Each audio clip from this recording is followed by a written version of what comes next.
The world's largest drum lives here in West Lafayette. Will the Purdue Boilermakers be banging on the drum all day, or will the #1 Ohio State Buckeyes, led by Ryan Day, seize their opportunity? We don't get the chance to see the #1 team on the Big Ten Network very much. We get that opportunity right now. In sports, history remembers two things: the days filled with glory and the moments that defied logic. Touchdown Boilermakers! It's Rondale Moore! Today, will the undisputed top-ranked Buckeyes keep their memorable season on track? Touchdown! Or will the Scarlet and Gray be derailed by the Boilermakers, looking to once again shock the world and give Ross Aid another game they'll never forget? You can't believe that play! One way or another, history repeats itself.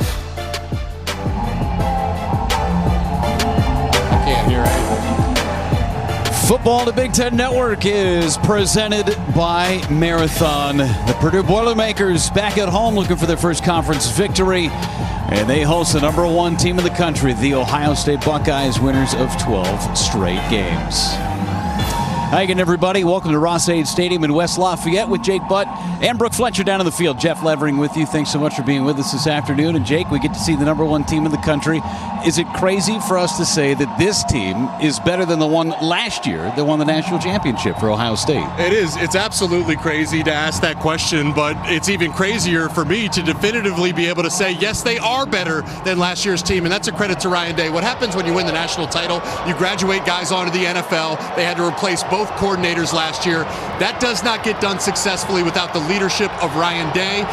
Yes, the question, who's the best coach in college football? In my opinion, it's Ryan Day. At a minimum, he's on that short list. Well, the Buckeyes are taking the field, and there is a ton of scarlet and red, and I should say silver, inside of this stadium right now. An opportunity to see their squad take on Purdue. I'm talking about this quarterback situation for Ohio State, Jake, and they didn't know what they had in Julian Sayin. Maybe they did, but it was unproven. He's passed every single test that he has had this year with flying colors. Absolutely, and it's because of his traits, really. He's so fundamentally sound. He's gotten better and better as the season goes on. There's 3 plays to show you a perfect example. Look at the location. This is Olympic archer level of accuracy on the back shoulder to Jeremiah Smith. Okay, that's the accuracy. Notice the feet. Quick play action. He's going to see the safety flies downhill. His feet are ready so that single high safety can't get in the action. And then how about this? This safety has 10 yards of cushion on Jeremiah Smith. You need 100 yards, if that, to try to cover him. And then look where Julian Sayin let this ball go. That is a 40, 50-yard air pass, hand-delivered package into the hands of his receiver. Julian Sayin is your Heisman frontrunner. So many weapons on the outside for the Ohio State Buckeyes, maybe inside the numbers with Max Clare, and a homecoming for him as we go down to Brooke Fletcher. Yeah, Jeff, Max Clare described today almost like a full circle moment. Just a year ago, he was at Ohio Stadium playing for the Boilermakers, and today he's back at Ross Aid wearing the scarlet and gray. He said last year if you were to tell him that he was going to be playing for Ohio State, he wouldn't have believed you. He transferred from Purdue late last year, and he's made his presence known in Columbus. Coach Day praised him for just his development. He said he's disciplined, he's versatile, and his best football is ahead of him. And what better way to do that than today back in his home state? He actually grew up in Guilford, Indiana, about 2.5 hours away from here. His family and friends, they're in the stands. You can see Drew there. He's a little conflicted wearing the Ohio State hat and the Purdue sweatshirt there. His brother Luke plays for the Boilermakers still, but today it could be a huge moment with a lot of Purdue's attention on Carnell Tate, Jeremiah Smith. Keep an eye out, Jake, for 86. Thanks so much, Brooke. And for this Purdue Boilermakers team, they took Michigan to the brink last week in Ann Arbor.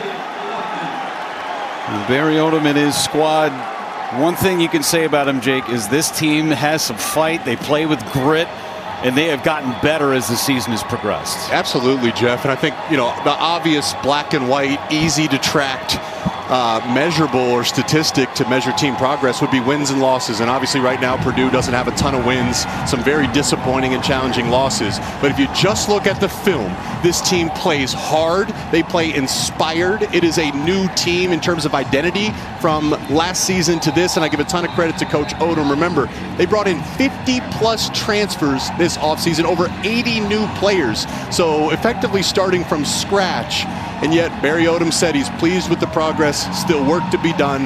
Number one thing is he wants to see his guys play hard and physical against the Buckeyes today. Ohio State won the toss, elected to defer, so Purdue will take the football first on offense, and they'll get a look at what is the most ferocious defense in college football, maybe the best defense that the nation has seen in the last couple of years. Ferocious, fast, terrifying, togetherness.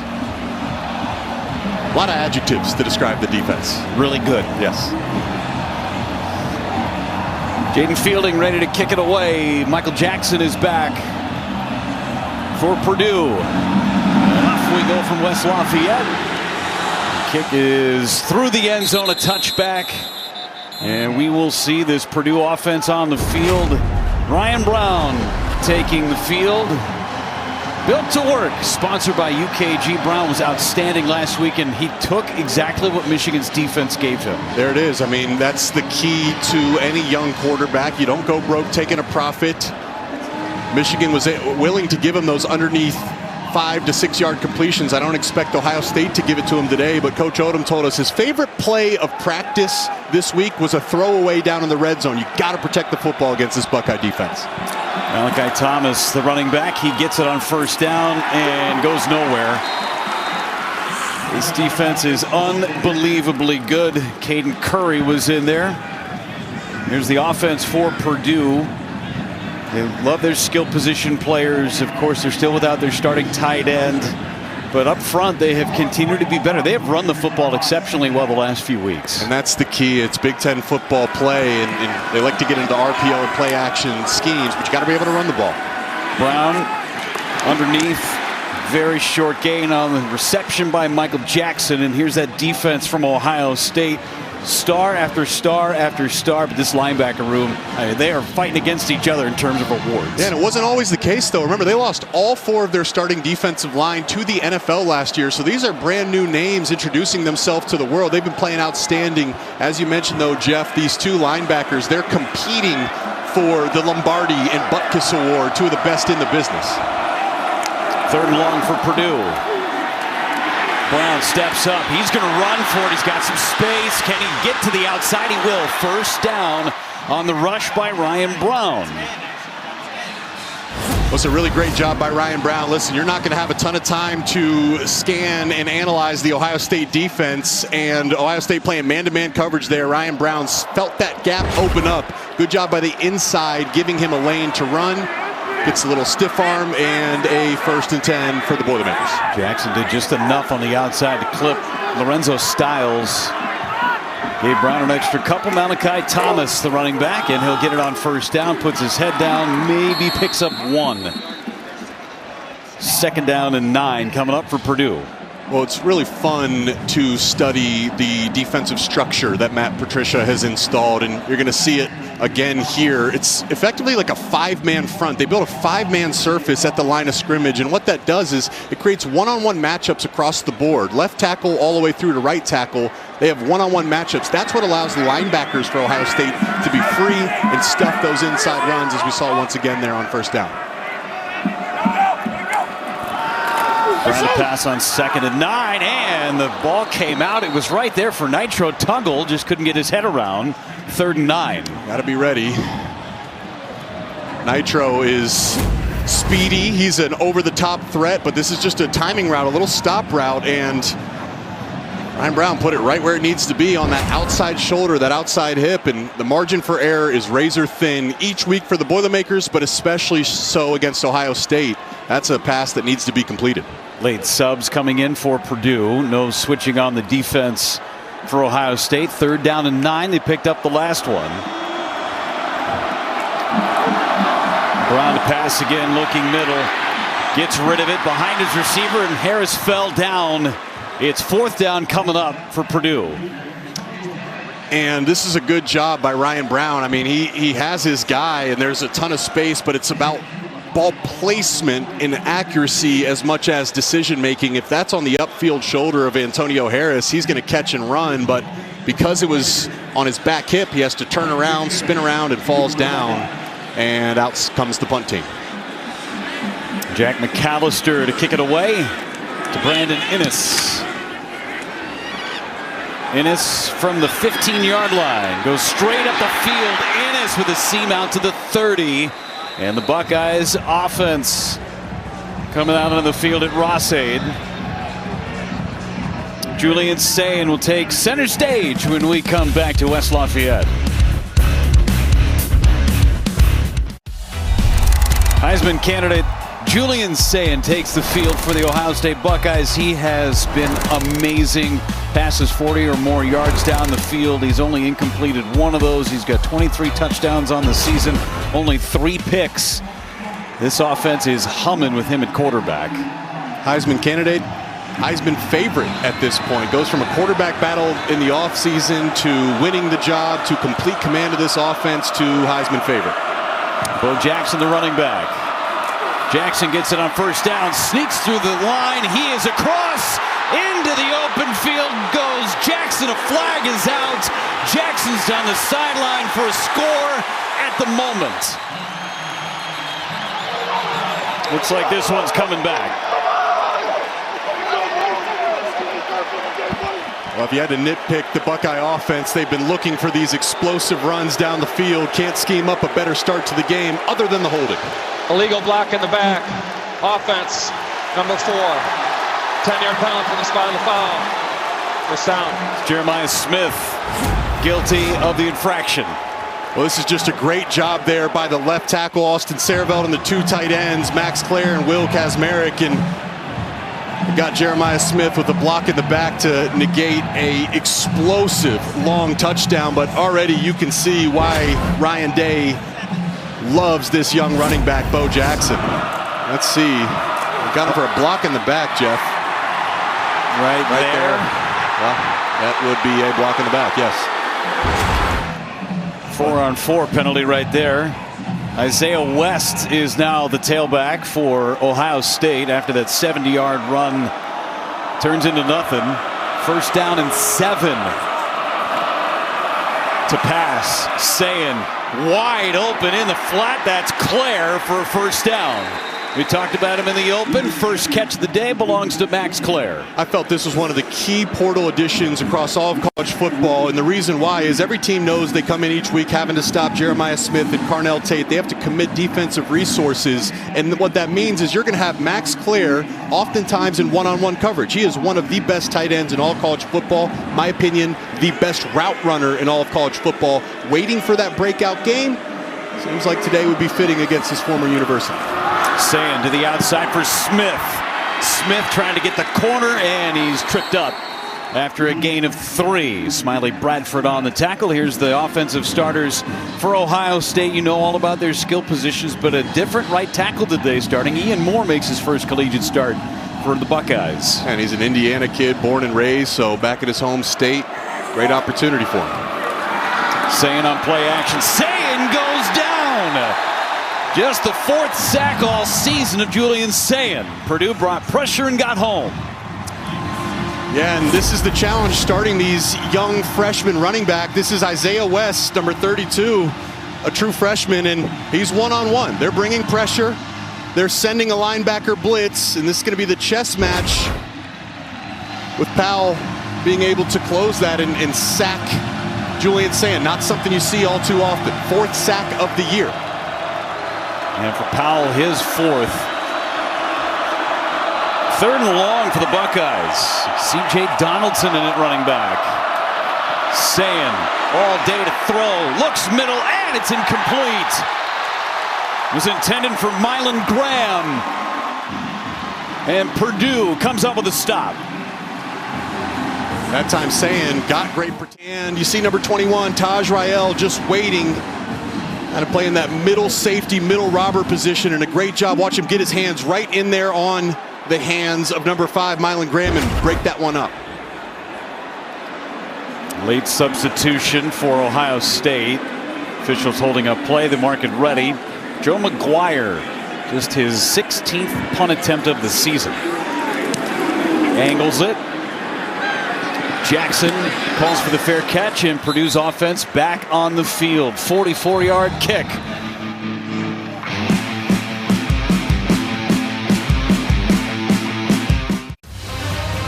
Football on the Big Ten Network is brought to you by Marathon, official fuel of the Big Ten, and by Copilot on Windows 11. Meet the computer you can talk to. At the drumline, and Barry Odom leading his Boilermakers out onto the field at Ross-Ade Stadium. No points for either team on their opening drives. Deep into their own territories where the Boilermakers have the football for a second time.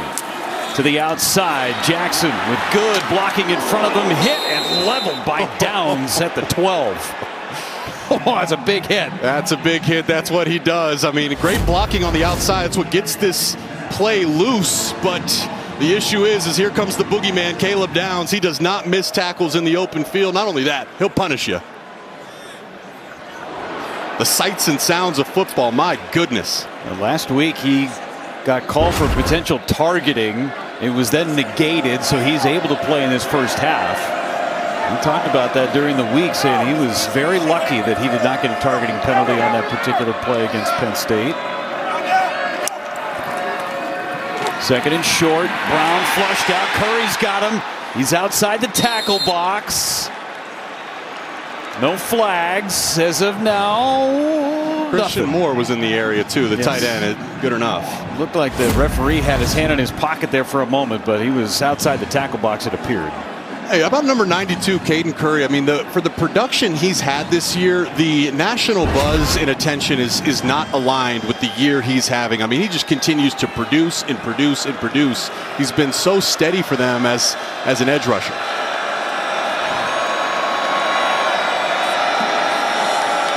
It's 6 guys on that front right now defensively. See who Matt Patricia brings on this 3rd down and 5. Brings 4. Brown looking middle. He's got a man. It's caught by his tight end Rico Walker near the 45-yard line. First down, Purdue.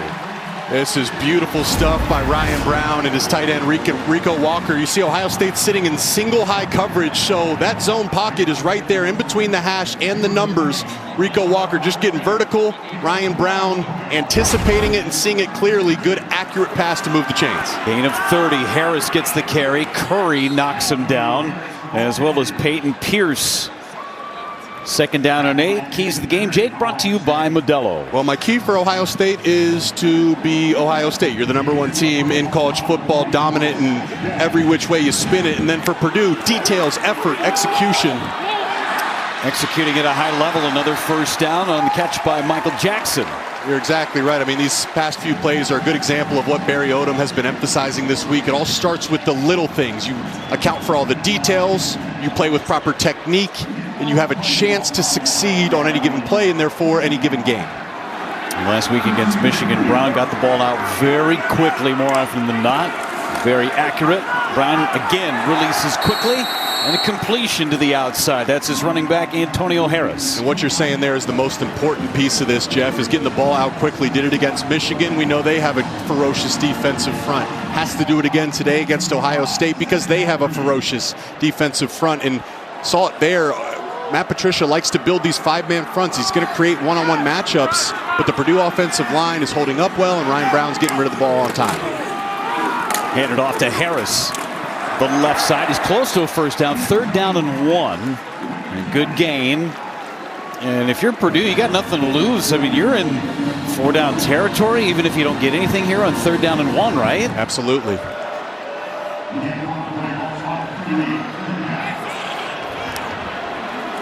Brown to pass.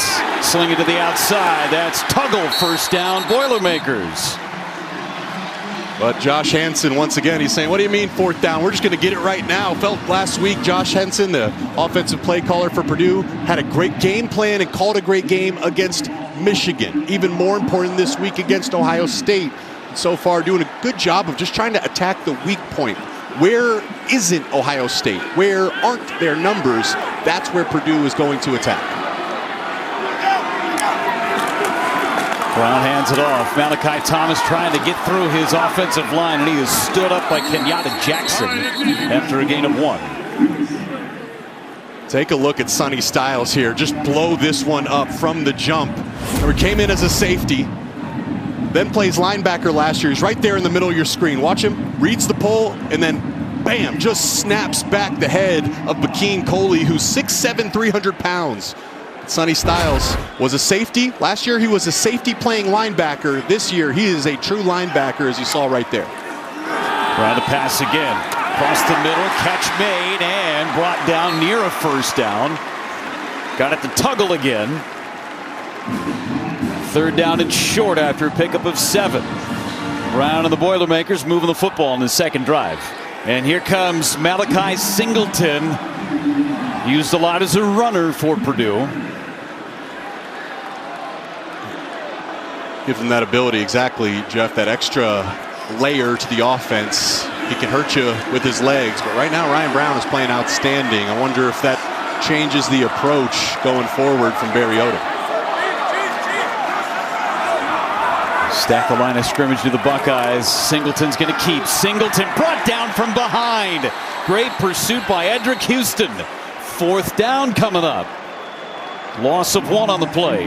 So this is what a lot of teams do when they pull from the backside. They leave the backside defensive end unblocked. That time it was Edric Houston, but it just doesn't matter. You see him run straight through the gap right over the right guard, Hank Purvis. And word to the wise, you might want to block Edric Houston, as that guy was a 5-star coming out of high school and moves from DN to the inside. And man, Jeff, he probably played his best game of his career last week against Penn State, starting to really hit his stride and play confident, and another good example of his potential there. 40-yard kick on 4th and 3. Porath's kick is up, and it is good. Right down the chute, and Purdue strikes first. A good drive by the Boilermakers. They turn it into 3.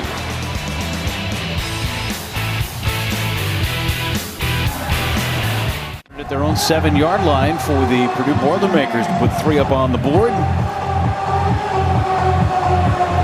Seth Turner set to kick it away for Purdue. Brandon Innes back deep. And it'll be a touchback. Just barely. Just did get inside the pylon. It's close. Very close.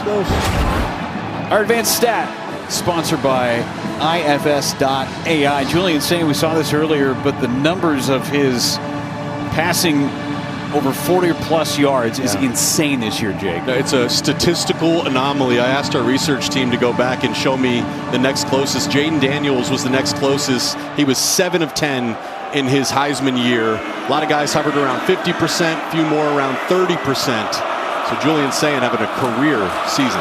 Handed off and brought down after a very short gain. That was Bo Jackson on the run. Ian Jeffries in on the stop.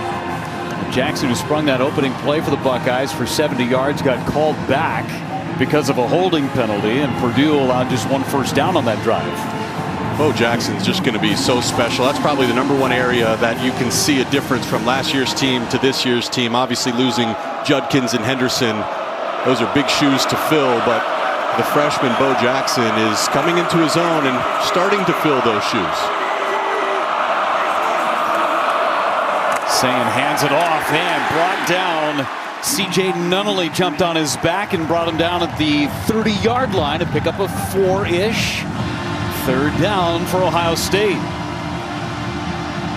It's a great job by Purdue and Nunnally winning those early downs. It gives you a chance here on 3rd down, and talking to Mike Shear, the defensive coordinator for Purdue, he's going to have to feel this out. Does he want to send pressure? Sayin's been great against pressure, or does he want to sit into coverage? Right now, showing a pressure look.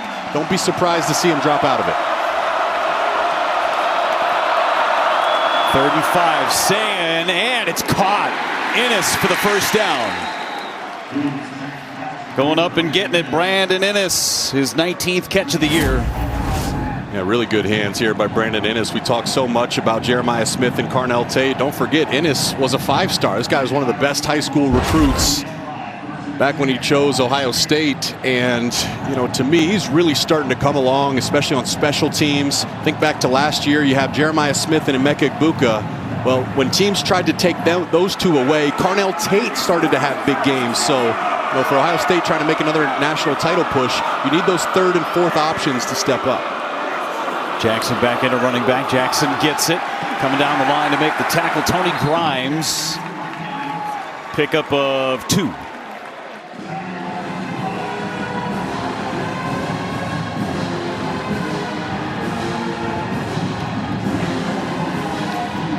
Barry Odom told us, he said he felt like this team played really hard and physical on the road against Michigan. The big question was, can they match that intensity once again against the #1 team in college football? And so far, they're doing exactly that, standing toe-to-toe with the Bucks.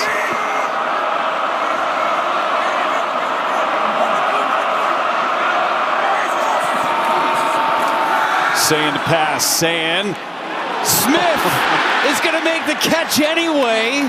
He got tripped up, still bobbled, made the catch. That's 2 straight weeks where Jeremiah Smith has tipped one to himself and had a completion.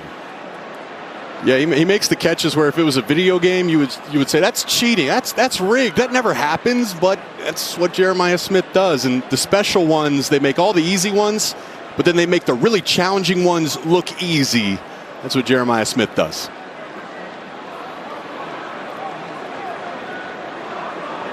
Jason Nickleby, our official today. Pass interference. Defense number 4. First down at the spot of the foul. Adoree Hines, the guilty party. There's the tip and the catch.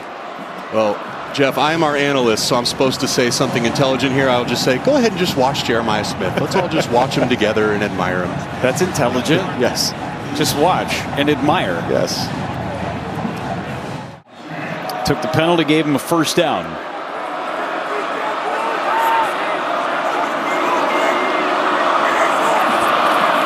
Jackson gets the carry, trying to get to the outside, and pursuit and tackled. Nice play by Breon Ishmael. Let's go to Ashley Adamson in Chicago for a Thrivent Studio update. Jeff, Indiana has never won at Penn State. Trying to change that today. There's Kalon Black punching it in just before the break. Hoosiers up 10 in Happy Valley, guys. Appreciate you, Ashley. Thanks so much. 3-0 Purdue. 1 minute to go in this first quarter. Who would have thought that the collision course for the Big Ten Championship is Ohio State and Indiana, the 2 most dominant teams in college football. Numbers 1 and 2 in the first CFP poll. Saying throws it across his body. Another completion to Jeremiah Smith and a first down for the Buckeyes. Standings in the CFP. Get your Big Ten first. You got Indiana just a half a game ahead of Ohio State. You get USC victorious last night. Michigan, Oregon, Iowa, all with 1 loss. It's the benefit of the 12-team playoff, though, is, I mean, think about how chaotic and fun this month in November is going to be with all those teams in the hunt and a number of them playing one another. Potentially the final play of the first quarter, going deep into the end zone. Smith catch! He's down right near the goal line. Jeremiah Smith is showing up big at Ross-Ade today. That is the end of the first quarter. How special is Jeremiah Smith? You think about the history, the rich history of Buckeye wide receivers. And number 4, he may stand atop, if not now, but in the future. Great play from Jeremiah Smith.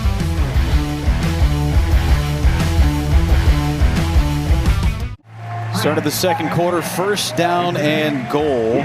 Ohio State, first time this season trailing at the end of the first quarter.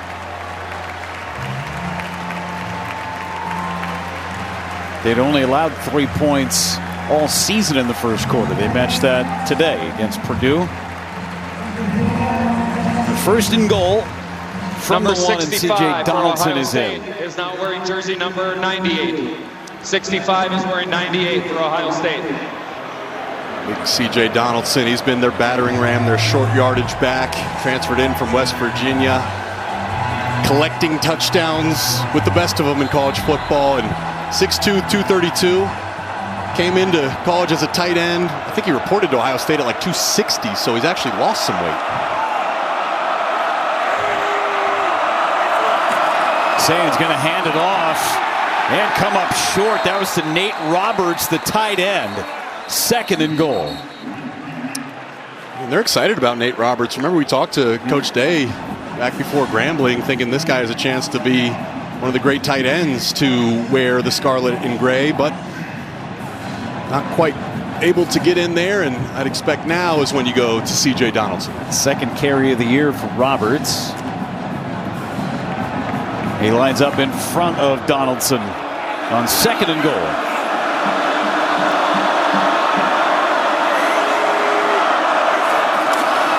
Donaldson gets it. Donaldson turns those legs. He's in for the score. The 40th career touchdown for C.J. Donaldson. Buckeyes out in front. Yeah, you saw it too, Jeff, right? He met that initial push from Purdue, but it's just the lower body strength and why he's such a dangerous and talented short yardage back, able to keep his balance, keep his feet, and then churn those legs to get into the end zone. So some history there for Donaldson. The majority of those touchdowns coming as a Mountaineer, West Virginia. That is his 8th touchdown this year on the ground.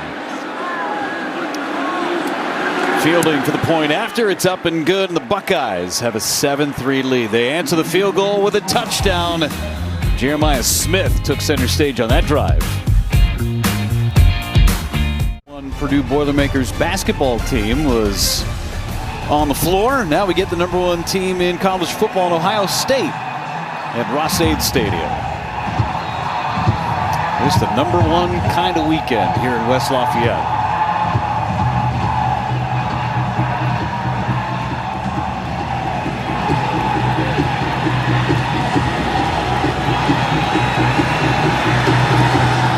Fielding kicks it away, and it's through the back of the end zone for another touchback. Scoring drive sponsored by Marathon for Ohio State. 9 plays, 75 yards. 47 of those went to Jeremiah Smith.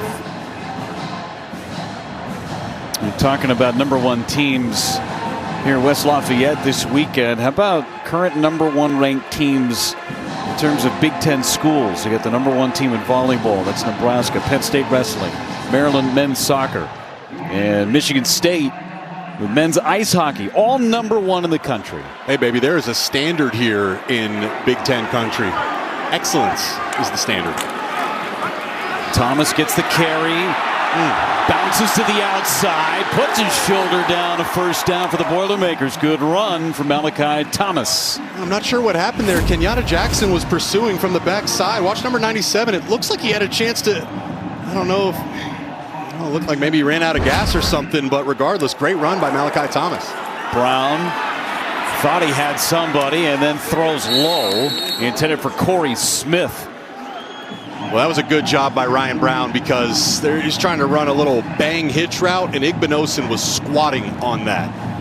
And I think Ryan Brown was able to feel it because if he let that ball go, that was looking to be a pick six in the opposite direction.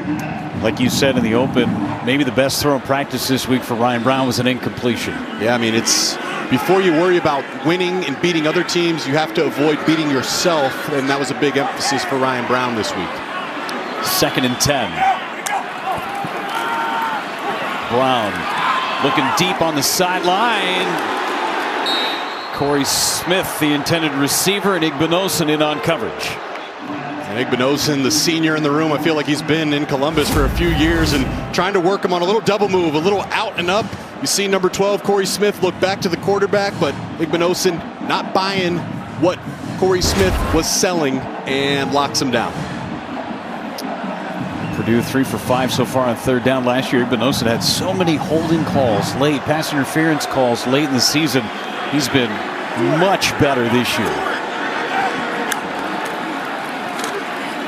Brown with all day to throw. Now the pocket swells. Brown, pump fake. Brown using his legs. He's short of the first down. Sonny Styles in pursuit. They're short of the 50-yard line, Jake. 4th down coming up. Let's see. They're talking, and there goes the punt team. 4th and 3. And here comes McAllister. And really, I mean, that play exemplifies what makes Ohio State's defense so dangerous. Ryan Brown, he had a little pocket. He had some green grass out in front of him, and most linebackers pursuing Brown would not be able to run him down from behind. But Sonny Styles, he's not most linebackers. Great speed, was able to tackle Ryan Brown and force the punt team to come out. Nice kick by McAllister. Innes with a fair catch at the 11-yard line. 45-yard kick. Ohio State back on offense.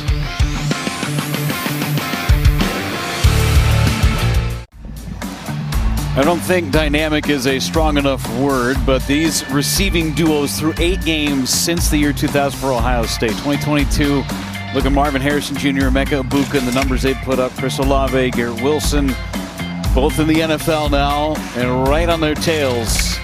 Carnell Tate, Jeremiah Smith combined for over 1,400 yards, 17 total touchdowns. That's 1 rushing touchdown, 16 receiving touchdowns for that duo alone. Isaiah West is in the backfield for Julian Sayin on first down from the 11. West breaks through, and then the knee goes down after no gain. Charles Correa on the tackle on the outside, 2nd and 10 for the Buckeyes.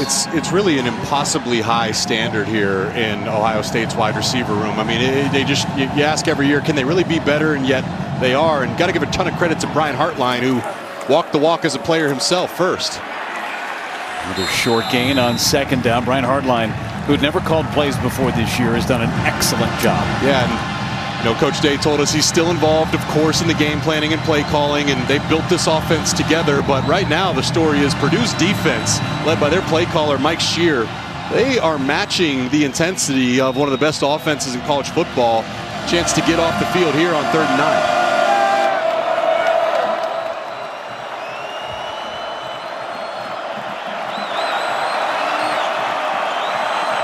Donaldson, the running back, on 3rd and 9 for Ohio State.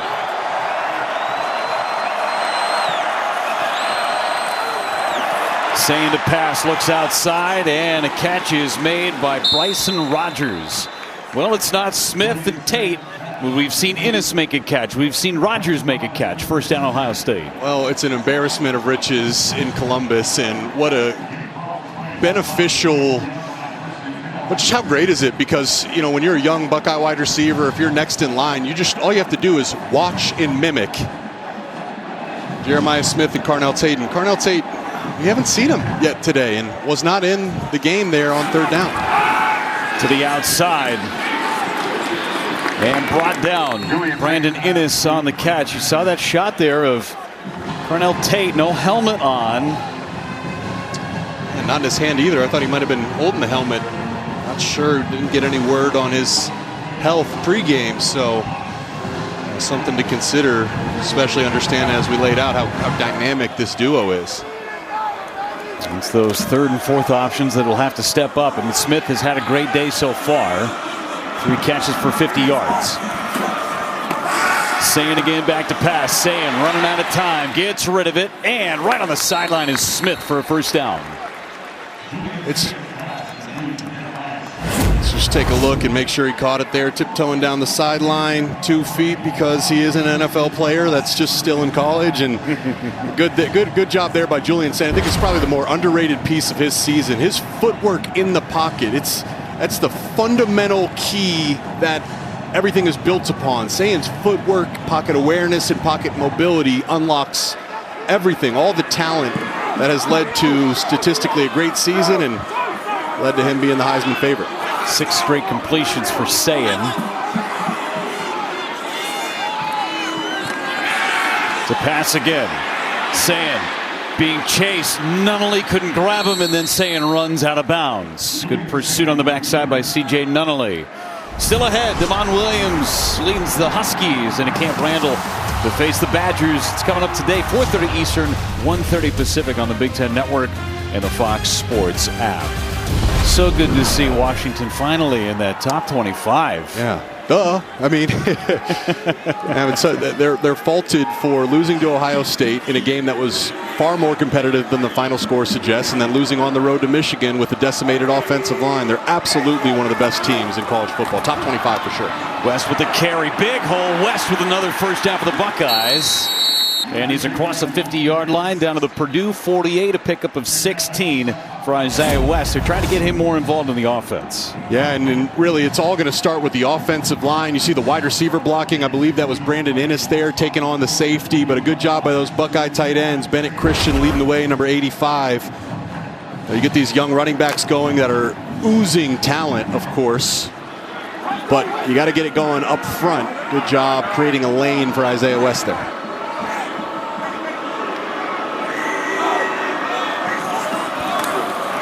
Quick pass to the outside to Smith.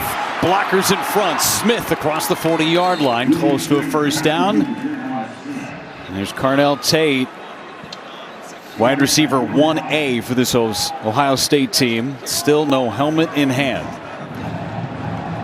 I would assume that that's obviously nothing serious because he's dressed, and just without the helmet, we're working on what's going on there with Carnell Tate. But you know, when Carnell Tate's out, just throw it to Jeremiah Smith, and good things happen.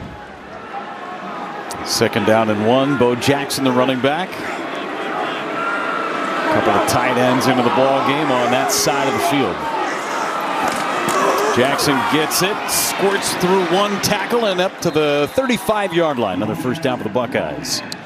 And Jeff, you know, we talked about this too. Notice the pace of play for Ohio State. Never in a rush, in full command of this game. And you know, maybe that might be frustrating at times. You might want to see Ohio State put up more points. Hey, more plays equals more stat opportunities. But remember, the goal here for the Buckeyes is to repeat as national champions. And Ryan Day talked about the importance of getting to Indianapolis. Their pace of play in terms of snaps per game is buying them an additional 1 or 2 bye games in terms of snap per game from the other 12 team contenders. That is an amazing stat, Jake. How fresh this team can be. Sayin looking down the middle. He's got a man. Smith caught. Touchdown. Sayin to Smith like PB&J. These guys are just so special. Both of them Heisman candidates. Both of them making the case for one another. And watch the footwork here by Julian Sayin. He almost turns his back. Purdue is in split safety coverage, and Jeremiah Smith just runs right down the middle. And Sayin, man, his deep ball accuracy is as good as you'll find in college football. Really all accuracy, but it's especially important on those deep balls. Another hand-delivered package to the best receiver and player in college football, in Jeremiah Smith.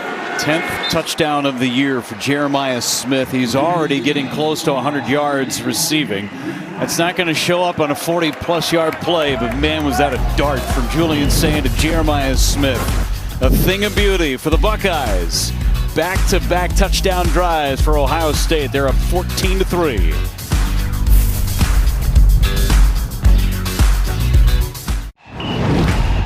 Good Hands moment, sponsored by Allstate. Too easy for Jeremiah Smith. You might have the best hands, not just in college football. You might have some of the best hands at the next level, too. On planet Earth, you got to go global at this point. And he's just such a strong, physically imposing figure. I've made the comp. He's LeBron James because of his size, athleticism, and his ability to change your team's outlook. Thomas on the return, and he's near the 25-yard line. Already over 100 yards for Jeremiah Smith. Let's go downstairs. Brooke Fletcher, an update on Carnell Tate. Guys, I'm told that it's no injury. He was a little tight during warm-ups, and so they're just being cautious, but I'm told that he could potentially go back in. I'll keep an eye out. It's good stuff. Thank you so much.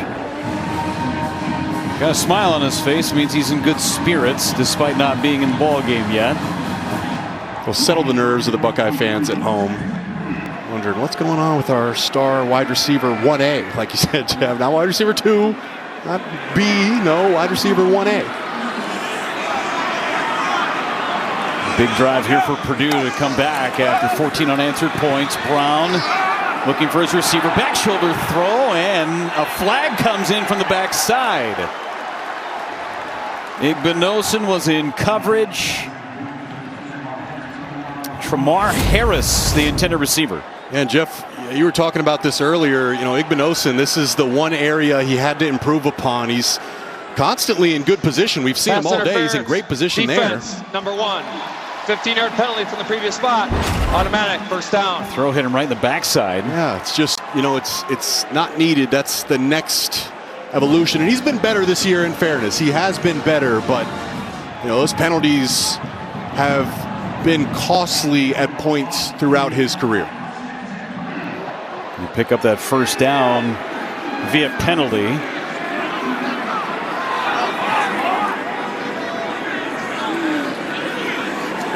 Bottom side of your screen, the intended receiver on that last play was Tramar Harris.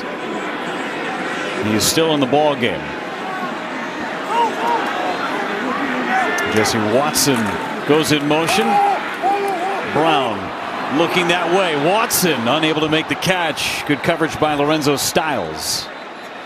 Well, we talked to offensive coordinator Josh Henson, and he said we have to take advantage. We got to take some shots when the opportunity presents itself, and that was an opportunity. Jesse Watson, you know what I would have liked to see is Ryan Brown throw that over the top. He had cleared Lorenzo Styles and could have been a touchdown if Ryan Brown places that out ahead of his receiver, but went to the back shoulder and unable to connect. Brown has yet to complete a pass here in the second quarter. Was 8 of 10 in the first quarter. Ineligible receiver downfield. Offense number 74. 5-yard penalty. First down. Senior left guard Jalen St. John. We've seen that happen a time or two with Purdue this year. Yeah, negated a touchdown last week against Michigan, right? Is again kind of to that theme of avoiding beating yourselves. Behind the sticks, Brown. Moving to his left, still plenty of time. Brown throws across his body over the middle and incomplete. Jesse Watson was in the neighborhood, and boy, that could have been really dangerous going across the middle like that. Yeah, and that's a throw that Ryan Brown has to know. You just can't make that, especially against the Buckeye defense. You never want to throw across your body, back across the middle of the field. This is when interceptions happen, and honestly, this is a big hit waiting to happen. Thankfully, everybody's healthy, but for Ryan Brown, you either throw that away or use your legs and get back into a second and manageable, but certainly don't put the ball in harm's way like he did there. And sophomore Jalen McClain was waiting for Watson. Had that pass been completed. 2nd and 15. Brown keeps it. Throws it up top, and it's incomplete, and here comes a flag. Devin Sanchez in coverage, never got that head around, giving Harris an opportunity to make a play. And once again, I mean, Jamar Harris, he had Devin Sanchez beat. There was green grass out in front of him, and Ryan Brown gave him a chance. Just watch Devin Sanchez, the talented freshman here. There are 2 fouls on the play, both against each team, 1 against each team. Ineligible receiver downfield. Offense, number 79. Pass interference. Defense, number 6. Those fouls offset. 2nd down. So because of the offsetting penalties, wipe the first down via penalty off the board. That's left tackle Joey Tanuna. Second time on this drive they've had an ineligible man downfield. Yeah, and Barry Odom, he told us, listen, as a leader, I cannot have a bad day. I cannot hang my head. I cannot mope around. He said he got advice from his dad on what to do. He said, fix it. But I'm sure underneath that stoic facial expression, he's disappointed in another key penalty. Brown, incomplete now, intercepted. Jermaine Matthews on the pick. Matthews still on his feet and brought down to the 30-yard line. It was deflected by Caleb Downs, and Matthews comes away with the interception. And it goes back to that penalty again. You know,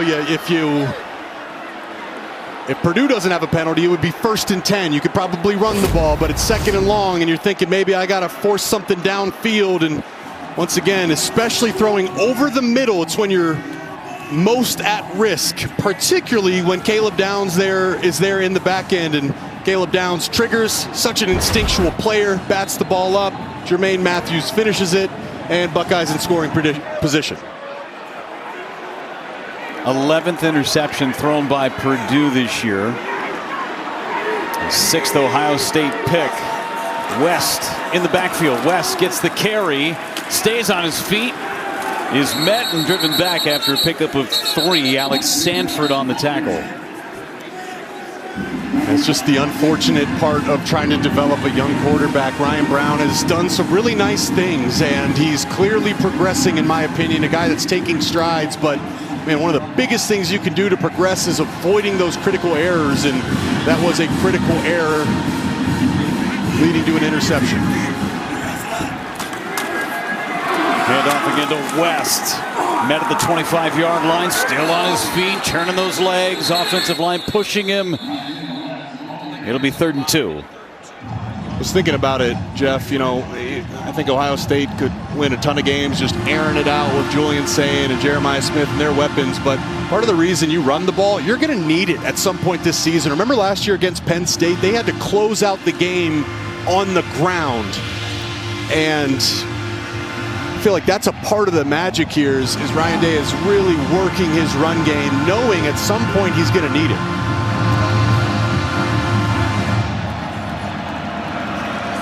Ohio State now has Ethan Onyeonwa out at right tackle. Plunging ahead is West for the first down. I should say Donaldson for the first down. He's become their short yardage guy. He's got the touchdown run in this game. Now Donaldson picks up the first. And they're in the red zone again. That's what makes Ohio State's offense so hard to stop. You see the Sayin stats down there in the bottom of the screen. He's 10 of 11, 145 yards, 1 touchdown now in the run game. Rarely do they go backwards. Rarely do they beat themselves. So kind of a juxtaposition here between the two programs. You know, Buckeyes, for as talented as they are, they never really beat themselves. James Peoples checks into the game for the first time. He's the running back. Peoples gets it. Peoples across the 15-yard line. And close to the 12, they'll mark him down at the 13. So we've seen 4 different running backs in this game. Take a look at just the gravity in the impact of Jeremiah Smith. Look at these 3 guys right here. That's one less guy in the box. That safety is so far away from the play. Now you get to run into lighter boxes just because of the gravity of Jeremiah Smith. And Smith lined up in the slot in the top of the formation. People stays in the game. Sayin on play action, slips it out. Roberts falls down at the 10-yard line.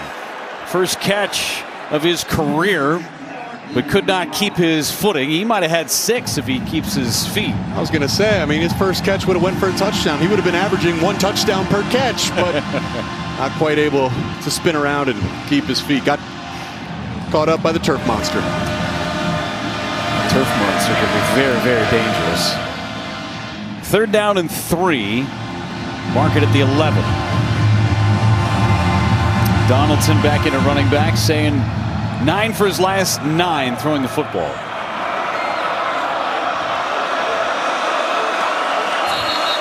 Three tight ends at the top of the formation there. I can see Jake gets so excited because of the 3 tight ends Ohio up there. State. The timeout called by the Buckeyes.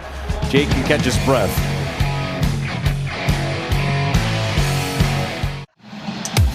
Jeremiah Smith coming into the ball game today.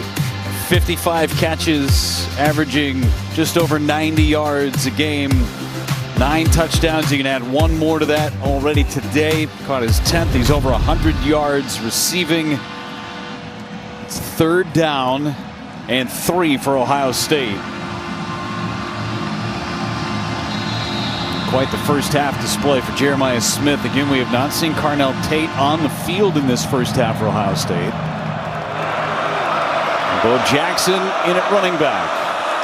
Couple of tight ends on the field. Sayin hands it off. Jackson hit, stays on his feet, and he pushes forward for a Buckeye first down. Look at the power in the legs from the freshman Bo Jackson. Yeah, he met Charles Correa, came in on a blitz and met him in the hole. Bo Jackson, 6 foot, 217 pounds, and he's got great speed and agility, great burst. But how about the power there running right through Charles Correa, the starting linebacker for Purdue? One of the top tacklers in the country, yeah. Charles Correa. As Jackson heads to the sideline, Donaldson checks in, 1st and goal. Smith on the top of the screen, isolated.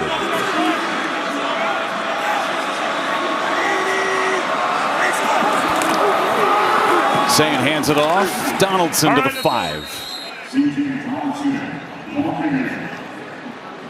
Ohio State just happy to hand the ball off and milk the clock down, probably take this to the 2-minute warning. Ryan Day believes so much in his defense. Why rush? They'll just slowly suffocate you as the game goes on. And this will be the 2-minute timeout. On this drive, 6 runs, just 1 pass, and the Buckeyes are knocking on the door.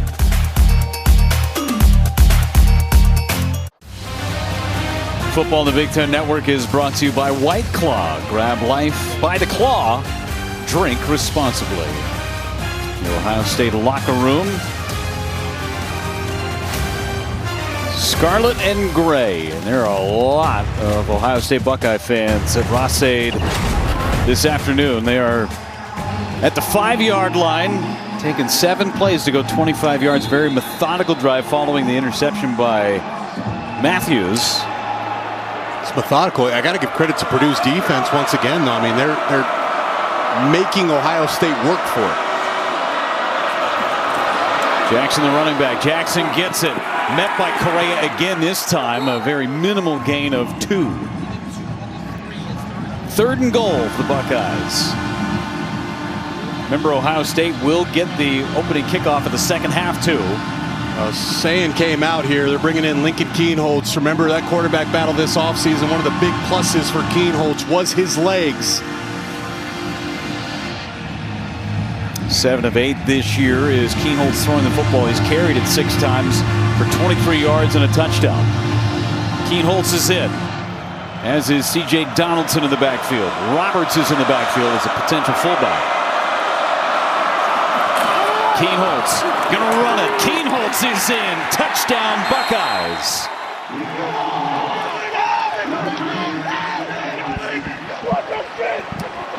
Well, this is a great way to get numbers. One, you have Jeremiah Smith in the game. He's effectively being doubled, which means Purdue only has 9 in the box.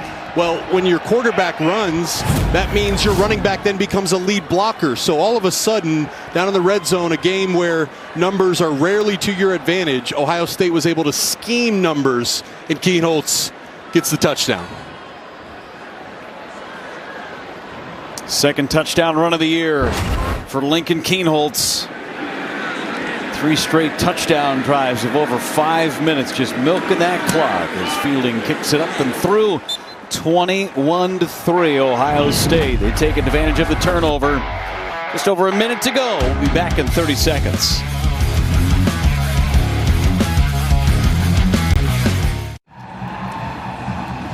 (21-3). They took Julian Sayin out for a play. Kienholz turns it into a touchdown run. Purdue has all their timeouts and 1:12 to go in this first half.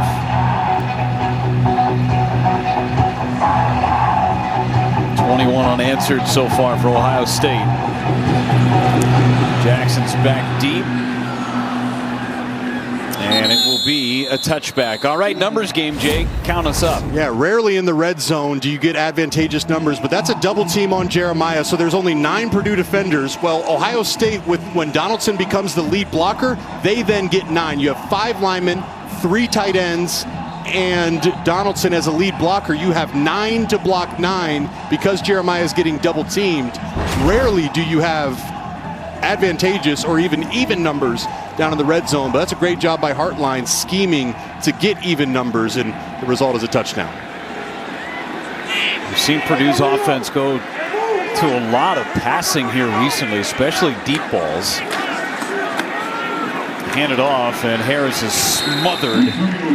Sonny Styles brought him down after a loss of 1 and a timeout used by Ohio State. Back in 30 seconds.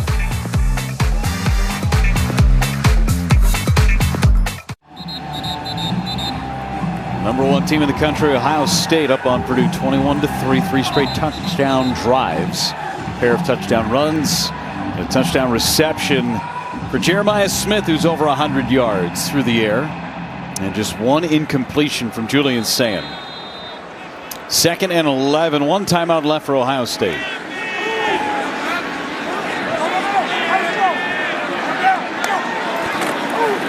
Handed off again. That's Harris, wrapped up by Styles after he pushed forward for a few yards. And the timeout, 3rd and Ohio final State. timeout used by Ohio State. Back in 30.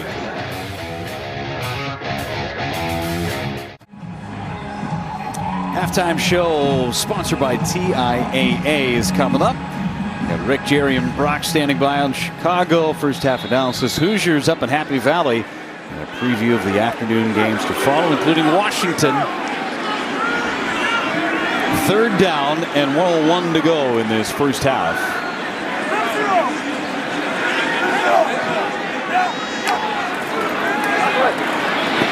Brown steps up. Brown gets rid of it, hit and dropped. That was Tungle. Got hit, and that was the Sonny Styles defensive drive of the day for Ohio State. He was everywhere.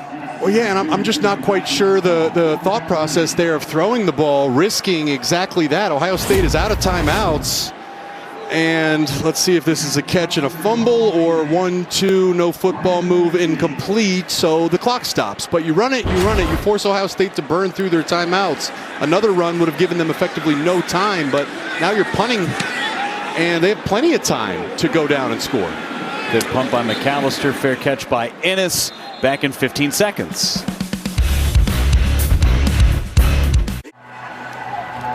Ohio State's got it at the 24-yard line, Jake. 47 seconds, no timeouts. Clock stops with a first down. I mean, how aggressive do you want to be knowing you get the football out of halftime? You want to be very aggressive because you're Ohio State and because you have Jeremiah Smith and Julian Sayin. And the most important thing is getting that initial first down.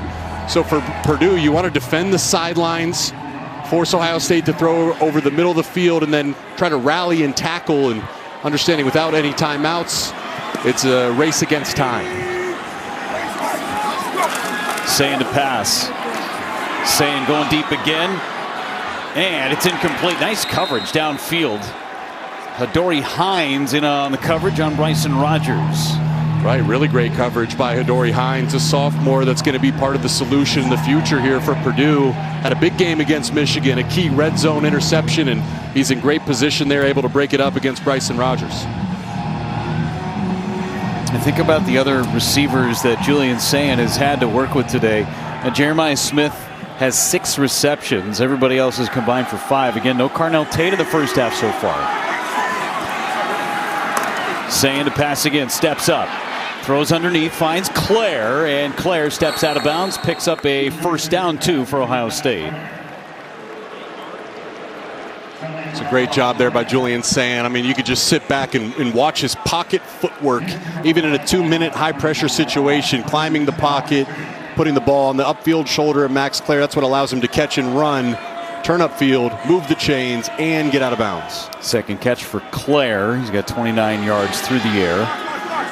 And Brooke Fletcher going into the half will have some questions for Ryan Day, including about Carnell Tate. Sayin to pass again. Sayin's going to run. He's got all kinds of space and tap dances his way out of bounds. Picks up another first down in the process. He wouldn't call Julian Sayin a dual threat, but he's more than capable as a runner, as we've seen today. There's a good example. Had a nice little third down run and scramble against Penn State last week. You don't have to be a 4.4 athlete to be a dangerous runner. I think Julian Sayin is starting to show that part of his game here down the stretch of the season. With as methodical as this offense has been in these 2-minute situations where you have to operate quickly, this is a nice test for Julian Sayin. Absolutely. At least try and get him into field goal range. Sayin underneath. Claire again on the catch and gets out of bounds to stop the clock, just short of the 50-yard line. Jaden Fielding has only attempted 1 field goal this year, by the way, that is over 40 yards, and he missed it.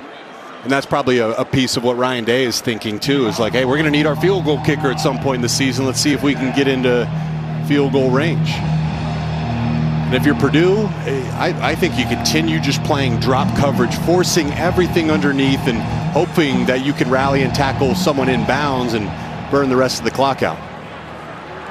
Second down and 5. Again, no timeouts for Ohio State.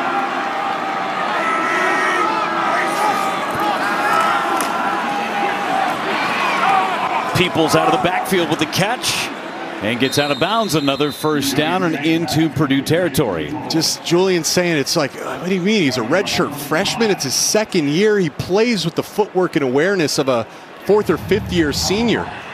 And he's 2 minute is just a great example. It's like a microcosm of the processing ability of your quarterback. He's done such a great job here of finding his check down on time and rhythm, delivering an accurate pass, allowing his pass catchers to get upfield, knife, get those extra yards, and then get out of bounds. They're probably a few yards away from field goal range. Typically want to get to the 35, but for Fielding, again, just 1 attempt over 40 yards. 12 seconds to go. Saying again to the outside. Smith got the feet in bounds catch. Jeremiah Smith, his 7th catch. Perfect footwork. Yeah, once again, I mean, that's the 2nd time. He'll get 2 in because he's an NFL player that just happens to still be in college. So that's just a chemistry stop route. Sayin and Smith have probably repped that 100+ times this year. And really, actually, Tony Grimes, number 0, was in good coverage position. It just doesn't matter when Sayin is so accurate and Smith so talented. With no timeouts, they're going to try from 49. Would be a career long for Jaden Fielding.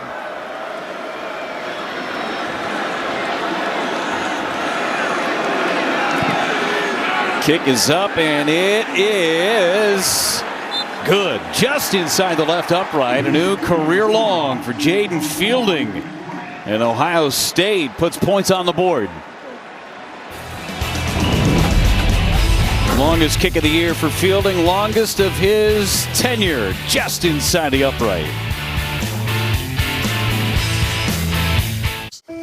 Our Big Impact research takes us to Columbus, where engineering researcher Megan Malara and head and neck cancer surgeon Kyle Van Koevering are advancing medical device development and manufacturing for improving patient care at The Ohio State University. Their team at the M4 division at the Center for Design and Manufacturing Excellence utilizes modeling software and 3D printing to transform scans into patient-specific guides that help clinicians complete complex surgeries with enhanced precision.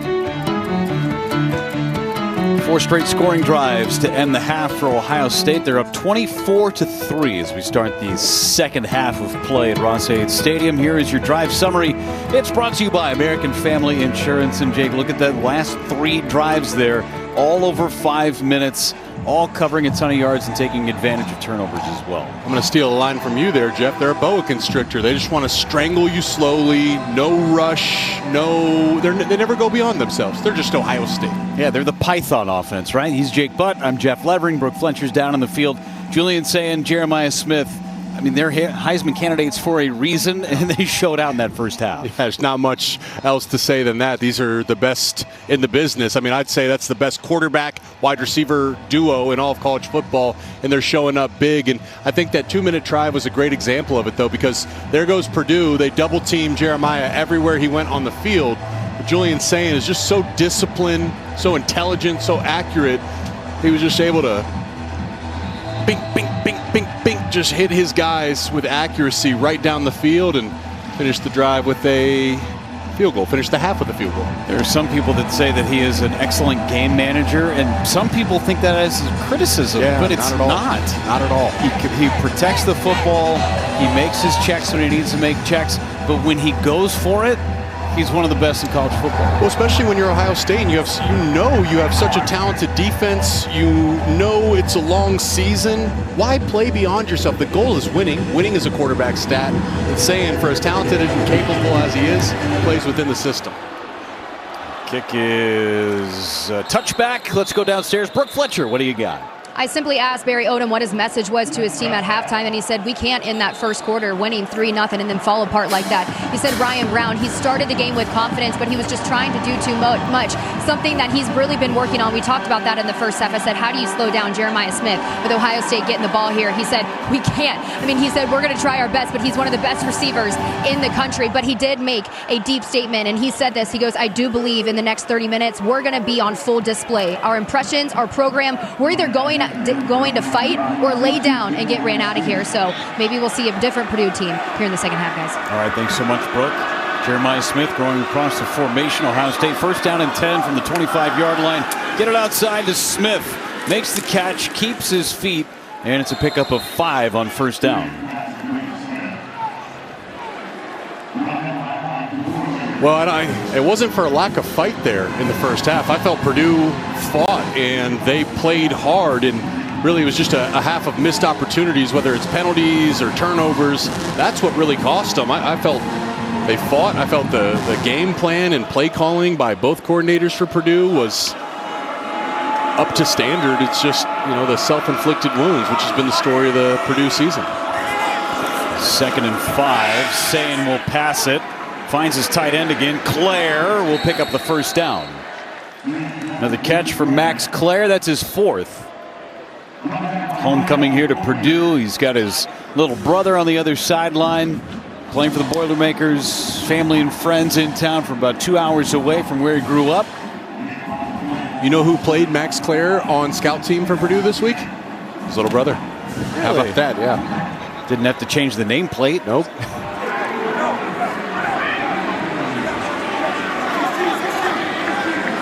And both about the same size.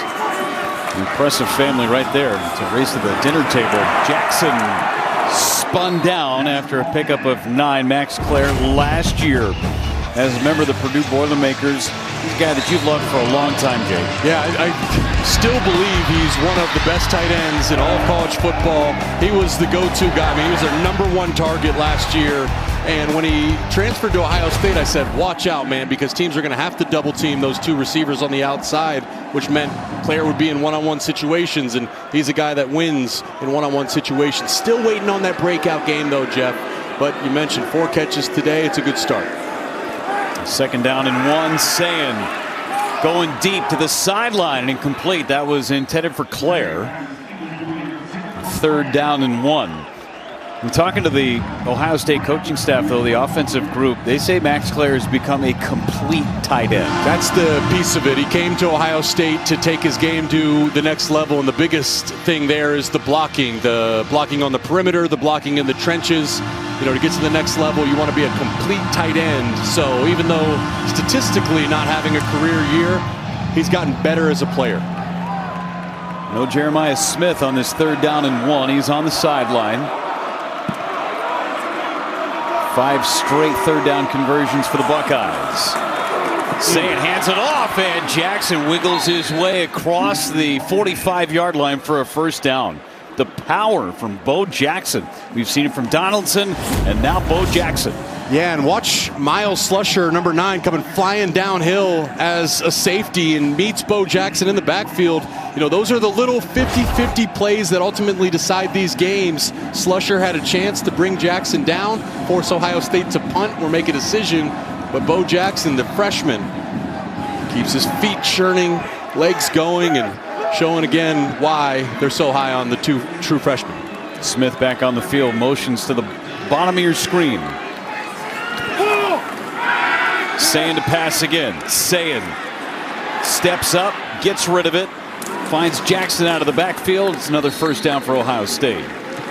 Oh, man, they were going to Max Clare, and that might have been a touchdown. Was running a real deep post. Sayin was looking his way, and then he just slipped downfield.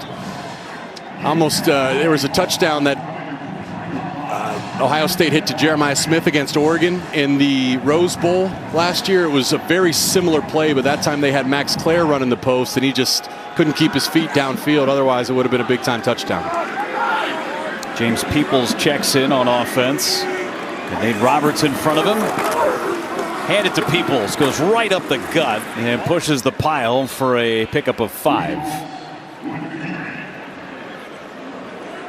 Later tonight, Badgers and Wolverines face off in a top 10 Saturday night hockey showdown. The puck drops at 8 Eastern, 5 Pacific on the Big Ten Network and the Fox Sports app.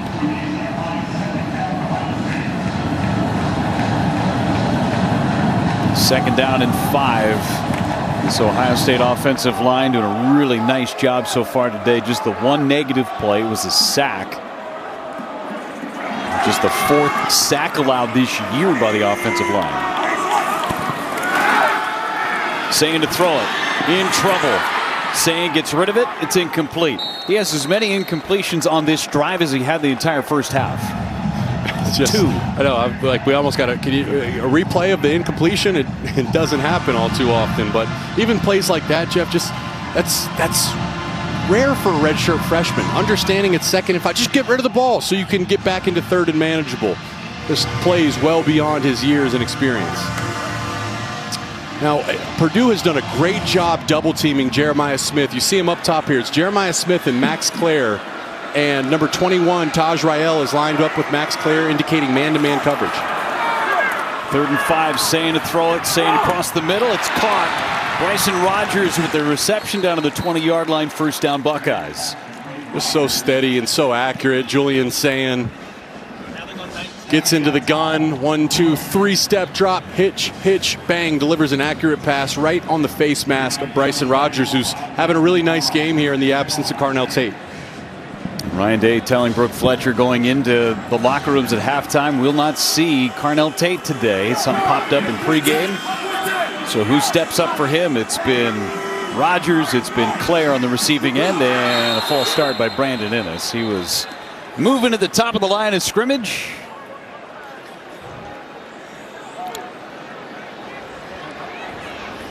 False start, offense, number 69, 5-yard penalty, first down. Just the 5th assessed penalty between the two teams today. Take a look at the clock there, about to eclipse 10 minutes, and that would mean another 5-minute drive for Ohio State. It's so hard to beat them, but the way Ryan Day has structured their game plans, they give opponents so few opportunities.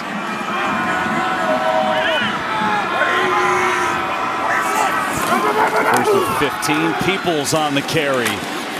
Hit, and he's out of bounds. Good stick by Hershey McLaurin. And 4 different ball carriers we've seen today: Donaldson, Peoples, Jackson, and West. And they've all been efficient. As the season goes on, Jeff, they're leaning more on those 2 freshmen, Isaiah West and Bo Jackson. And you know, at this point, this is what a lot of coaches say. At a certain point in the season, you're no longer a freshman. You're just part of Ohio State's offense, and that matters because you're about the halfway point of the season if they are to make another run at the national championship. Play action, pressure coming. They set up the screen, and it's blown up by Correa. Oh, it's such a great job by Charles Correa, and it was a have-to-have-it moment because if he doesn't make that play, that might be a touchdown. But how about the instincts of Charles Correa? He's a sophomore, another guy that's going to be part of the solution, the future for Barry Odom. You see him, number 5, reads that all the way. Number 77, Tegra Shabola, just oversets that. Got to get that block, and it's a touchdown. But Charles Correa, great job undercutting it and bringing down the ball carrier. 3rd down and 11. They're in field goal range for Fielding, who hit from 49 earlier.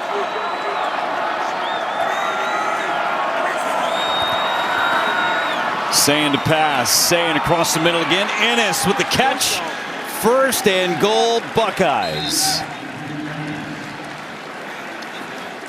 The plays per game from Ohio State this year, Jake. This is a slow, methodical, suffocating type of offense, but that is going to pay dividends for these guys moving forward. That's why I say I think Ryan Day is the best coach in college football right now because everything has a purpose. These plays per game, they have a purpose. What is that purpose? Well, if you just do the math and you multiply that out over the length of the season and compare it to the teams they're competing with for a national title, Ohio State will have played 1 or 2 fewer games, effectively building in another bye week. Ennis on the carry, and he's down to the 5-yard line. Another way of looking at that, Jake, 67 is your difference between the average pace between Ohio State and the rest of FBS. That's much better. I was trying to explain it. That's a better graphic. 67 plays, and again, like that is an additional game. That is a bye week built into the structure of the season because Ryan Day has them playing with such a slow, controlled pace of play. That defense can rest even longer on that sideline. Peoples swallowed up, brought down by Manny Powell. Loss of 2. And that's a great point there too, Jeff. I mean, it's already one of the best defenses in college football, but they stay fresh and healthy because they're never on the field. Picking up 3rd down after 3rd down after 3rd down. 8 straight of them for the Buckeyes offense. Now, let's watch what they do with Jeremiah Smith here. He's been double teamed. I mean, he had an explosive start, and you see him, they got him lined up in the slot. They're trying to find ways to make it preventable for Purdue to be able to double team him, but here he is in the slot, and looks like he might have a chance at one-on-one coverage. Sayin to throw it. Sayin across his body, and it's intercepted. Nunnally got his hands on it, and it's a turnover. Just the 4th pick of the season thrown by Julian Sayin, and the Boilermakers hold on. Wow, yeah, it's just very uncharacteristic for Julian Sayin. I mean, C.J. Nunnally, he's a defensive end. He drops underneath Jeremiah Smith, and he's in zone coverage. Smith, I can't say he didn't see him. He had to have seen him. Was looking Smith's way or Innis's way, and that's not something you see too often. Pick, Purdue ball on the other side of the break.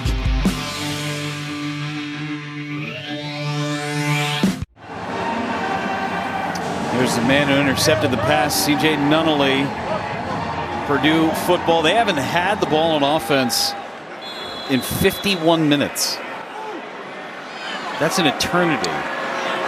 But they've got it now. Let's see if they can turn the turnover into points. Handoff goes to Harris over the right side. Let's check in with Ashley Adamson in Chicago for a Thrivent Studio update.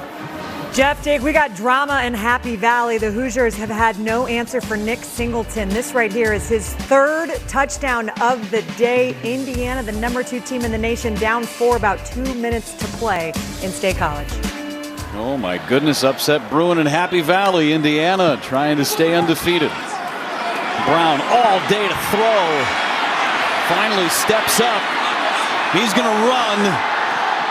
And he's brought down just shy of the 35-yard line. How about the scores? The top 10 of the CFP. We got Ohio State leading, Indiana trailing by 4. Wow. BYU trailing, Texas Tech. That 7-8 matchup is a doozy right there between BYU and Texas Tech. Yeah, and that's important for Oregon, too. Oregon's got Iowa later. Nice pass. Second down after the reception from E.J. Horton. How important was that first down right there by Ryan Brown? Just to move the chains and keep that defense off the field. Yes, especially as we mentioned, it's been nearly an hour since they've had the ball real time. But it was the best thing Ryan Brown did. Matt Patricia decided to only rush 2 and had a spy. Don't force it, especially on early downs. Go use your legs and move the chains. Harris with another carry brought down after a very minimal gain. Caden McDonald, the guy who doesn't get a lot of pub just because he's defensive tackle, but man, has he turned into a stud. Yeah, one of, if not the best interior run stoppers in the Big Ten. Having a great season. 3rd and short. Harris again. There's McDonald again with the stop. Right on cue. Just so big and so dominant. 330 pounds. He's having a heck of a season. Lined up right over the center there as a nose. And that is a tough assignment one-on-one for any center. Watch once the ball gets snapped. Guard actually has to try to come around and reach him, and that's an even tougher job. McDonald throws him off, and 4th down. It looks like Coach Odom is keeping his offense on the field. Might as well. Why not? Why not? Coming up on 4 minutes to go. It's the first time Purdue has had the football, and they're going to let this play clock bleed down and take a timeout. Give themselves an opportunity to think more about this decision. 4th down and 3 from their own 40-yard line. We'll be back in just a moment.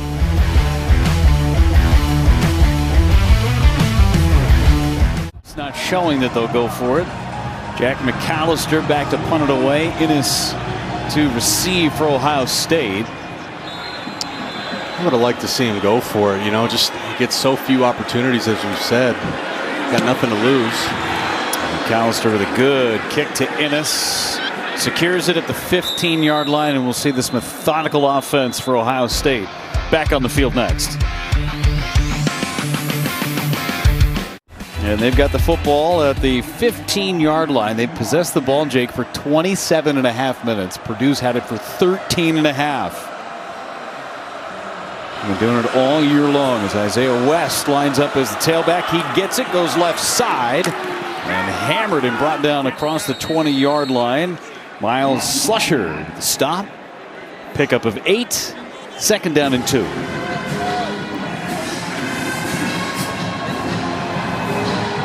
Julian Sayin, 230 yards through the air. His main target, Jeremiah Smith.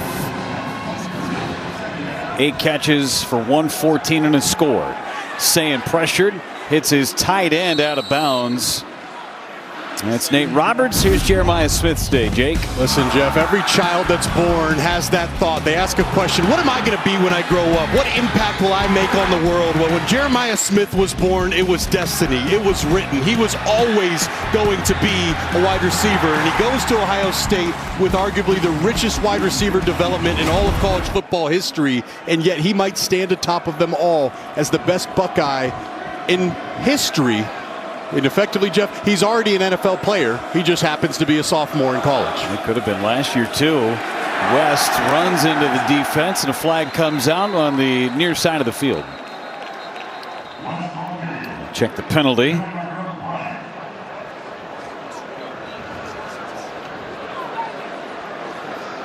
Holding. Offense. Number 83. 10-yard penalty. Nate Roberts with the infraction.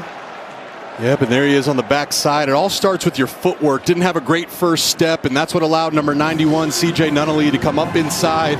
Nate Roberts with a handful of jersey and a penalty. Something, again, that we've highlighted. Ohio State rarely beats themselves. Rarely do they go backwards, but those 1st and 10 holding penalties are really problematic, and it forces you to kind of be in an uphill battle. And once again, I just want to highlight the job that Mike Shear, the defensive coordinator for Purdue, has done. They have bottled up Jeremiah Smith outside of that first quarter. He's been double-teamed everywhere on the field. Sayin looking for an outlet. Finds Smith. Slips a tackle, trying to get to the outside. He's pushed out of bounds.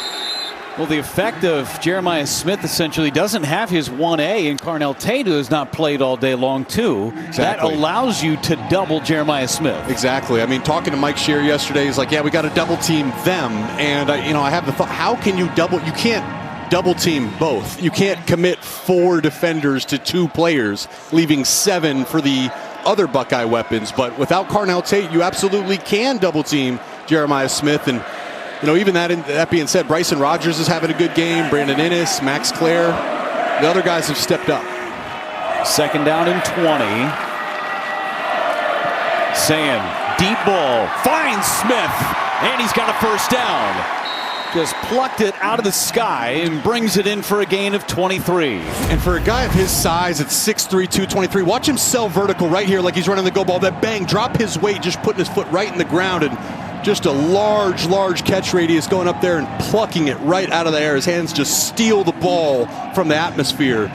Julian Sayin, I mean, never a doubt when you're caught in zone coverage and you can't double team him, that's where the ball is going to go to number 4. Great execution from Sayin to Smith. 137 yards through the air, 10 catches for Jeremiah Smith. Handed off, that's West.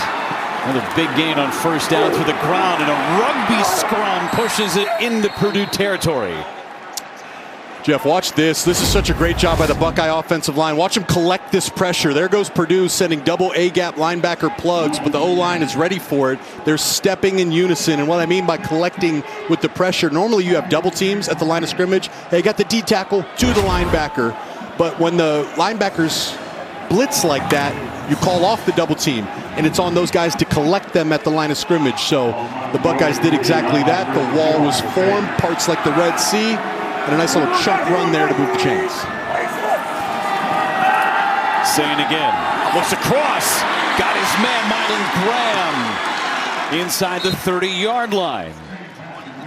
All right, watch the feet of Julian Sayin here coming off of play action. You run the ball. Okay, now you're going to get into play action. Watch how quickly he gets his feet set. 1, 2, 3, bang, hitch, and the ball is out. Right on time, right on the numbers of Mylan Graham, number 5. I mean, again, Julian Sayin, for the year he's having, you can bring it all back to the fundamentals. The feet are what unlocks all of the other talent. And the balance, too. 30 passes, 30 runs.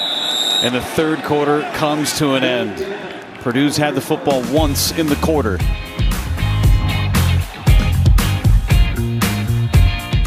This one controlled by the Ohio State offense. Up 24-3 as we start the 4th quarter at Ross-Ade Stadium. 1st down and 10 for Julian Sayin and his Ohio State boa constrictor Python offense. West on the carry. West breaks through. West inside the 15-yard line. First down and 10 for the Buckeyes. Watch these polars. This is a bread and butter play for them, the gap schemes. Watch the polars coming around. That's going to be the key to get Isaiah West up through. It's actually the right guard and the right tackle. That time, Ian Moore getting the start for Phillip Daniels and leading the way for Isaiah West. Really nice job blocking up front by your right guard and right tackle, Tegra Shabola, number 77. Both 6'6". Shabola at 322, Moore at 315. It's a lot of tonnage leading the way. Sayin, play action. Sayin to pass, end zone, incomplete. Was looking Claire's way, too tall for Max Claire. They're trying to get the ball to Max Claire. That time it's Sayin normally is early and anticipates these. He's just a little late with his feet, and that ball sailed on him and would have been a touchdown for Claire because he was open. Second down and 10. Sayin nearing that 300-yard mark through the air today. Ohio State 8 of 10 third down conversions so far today. Got a good job of avoiding third and long, so his second and long is critical. Handed off to West. West got hit by Powell and stopped his progress. Third and long, Jake. Yeah, great job by Manny Powell. And these linebackers, whether it's Charles Correa or Manny Powell, they're the heartbeat of the Purdue defense, and they're the example of guys that Barry Odom wants everyone on the roster to exemplify and follow after. As we said, that play was critical because now 3rd and 10 down here in the red zone. It's much easier to double team Jeremiah Smith, much harder to move the ball for the Buckeyes. Like Brooks said, Barry Odom talking about his team in the second half. You're going to see one or the other. They're either going to fold or they're going to show what kind of guts they got. They've had some really good defensive stops in this second half. Sayin has the snap. Sayin in trouble, and down he goes. Coming up with a sack is Ishmael. That was a nice job by Breon Ishmael, just winning, and he's an Ohio guy from Cincinnati. This game means a ton to him, coming up on that little defensive line game, starting on the right side, coming up and under and around, working in those inside gaps and giving Julian Sayin just cutting off every angle. There was nowhere for Sayin to go, and a great job by Ishmael there getting the sack. Fielding from 45 yards. It was good from 49 earlier in the game. Kick is up and it is through. 2 for 2 for Jaden Fielding today. 27-3 Ohio State.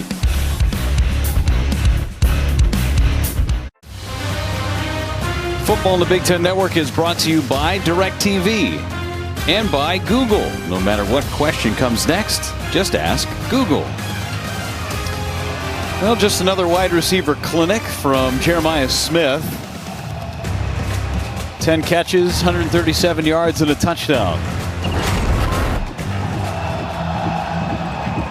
Another drive that was longer than 5 minutes for the Ohio State Buckeyes. They have 4 scoring drives of over 5 minutes.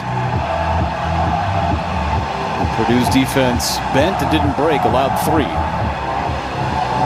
Still have only had the football for 13 minutes, the Purdue offense. Another touchback, and we'll see if that Purdue offense can stay on the field for a little while. Ryan Brown will be back with that offense when we come back.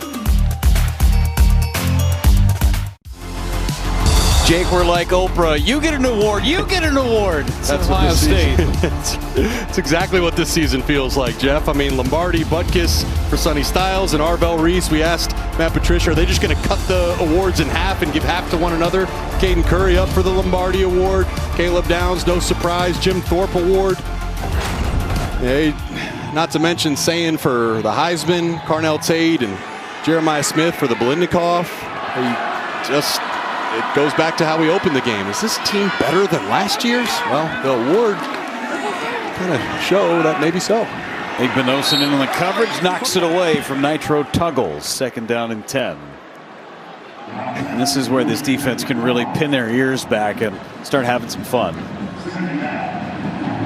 Ohio State trailed 3-0 after the first quarter, and they have allowed virtually nothing since. A grand total of 129 yards of offense for Purdue.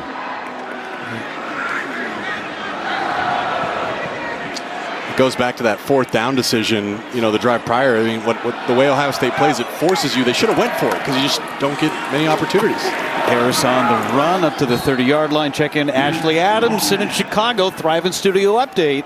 Oh boy, never say die for the Hoosiers. Down 4 under a minute. Fernando Mendoza to Omar Cooper Jr. Toe tap perfection. It keeps a perfect season alive. Indiana survives, and it's their first win ever at Beaver Stadium. I don't know if Gus Johnson will ever recover, gentlemen. Gus in full display out in Happy Valley. Thank you, Ashley. Big win for the Hoosiers. 3rd down and 5 for Purdue. Brown back to pass. He steps up across the middle and incomplete. Coverage by McClain.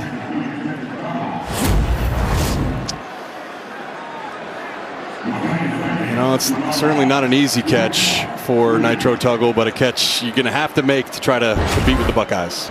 Updated CFP standings and what they've been doing today. Everybody winning with the exception of that 8-7 matchup between BYU and Texas Tech. Texas Tech took down the Cougars of BYU. McAllister kicks it away. He's had a good day in the punting game. Innes, full head of steam, shaken, bacon, brought down at the 35-yard line. More Ohio State offense. You got it. It's coming up next.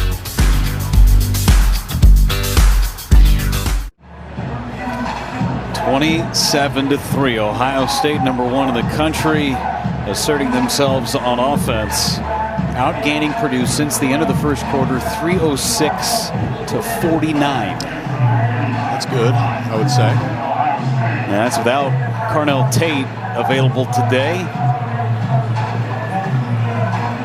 So that time of possession, that's the story of the game right there.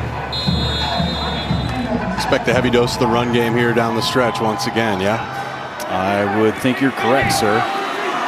They've been about 50-50 of run pass, though. I mean, talk about balance. Sayin to pass. Sayin goes to the sideline. Nice catch made by Max Clare. First down Ohio State. Down to Brooke Fletcher and the Heisman hopefuls for Ohio State. Yeah, well, Bo Jeremiah Smith and Julian Sayin are firmly in the Heisman conversation, and their play today shows exactly why. But in a true display of selflessness, instead of promoting themselves, they posted each other's Heisman campaign posts on Instagram stories. You can see right here, just showing, hey, the awards are great, but for these guys, it's not about me. It's about us. Pure selflessness from Ohio State. You saw the defensive awards that these guys are up for. You got plenty of offensive firepower to go along with it. And Jake, your Heisman hopefuls for this year. Yeah, well, it's probably running through the Big Ten right now. Julian Sayin having a Heisman-type season. He just keeps putting up big stats, big numbers. Fernando Mendoza, Heisman moment, leading his team back, winning at Penn State on the road. Of course, Alabama, their quarterback Ty Simpson having quite the year, and Marcel Reed, the A&M quarterback, doing it with his legs and through the air. Obviously, Heisman at this point, it's a quarterback award and it's a team award as much as it is anything else. You got to win games and put up stats. Jackson on the carry on 1st and 10, left side, first down and more for Bo Jackson. Beautiful job there on the left side of the offensive line. Once again, can't say enough things about Austin Sareveld, Luke Montgomery, number 51, having a good season. But just to go back to what Brooke Fletcher was talking about there, this is what, and I give Ryan Day, you have to credit Ryan Day. This team is full of like 5-star future NFL players. They'd be justified to have an ego, and yet they play with such selflessness, and they love one another, and they play with hunger and focus, and that's a reflection of their head coach. That's culture and why they've had so much success this year. Jackson again on the carry, same exact play, same exact result as Jackson lowers the shoulder on Rael. Wow. Man, but how about Bo Jackson, man? He's an early enrollee. He was injured, missed the second half of his senior year in high school, enrolls in January, takes January, February, March, spring ball to start to work back to be fully healthy. There was so much buzz and excitement about what he could be for the future. And each week you could just see this young freshman taking stride and stride and stride. There's a rich history of talented Buckeye running backs. He might be the next in line. Picks up the blitz there. Go across the middle, catch made. That's Jelani Thurman on the reception.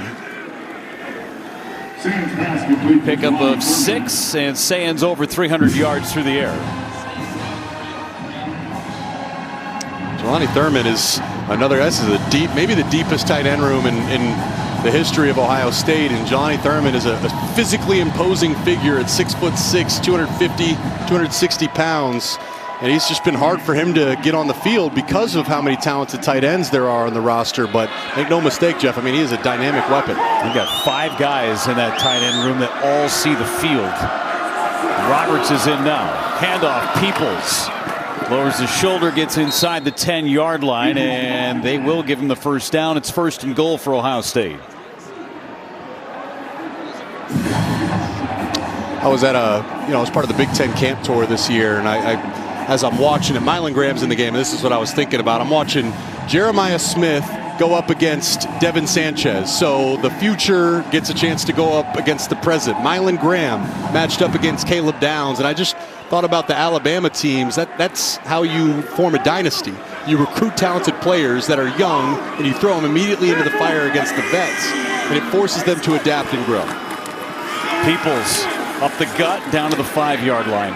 And in today's world of college football, keeping a young player with all the extra stuff that's going on and having to wait your turn for an opportunity, that doesn't happen often. Right, it's a great point. I mean, I look at Ohio State's next group of wide receivers.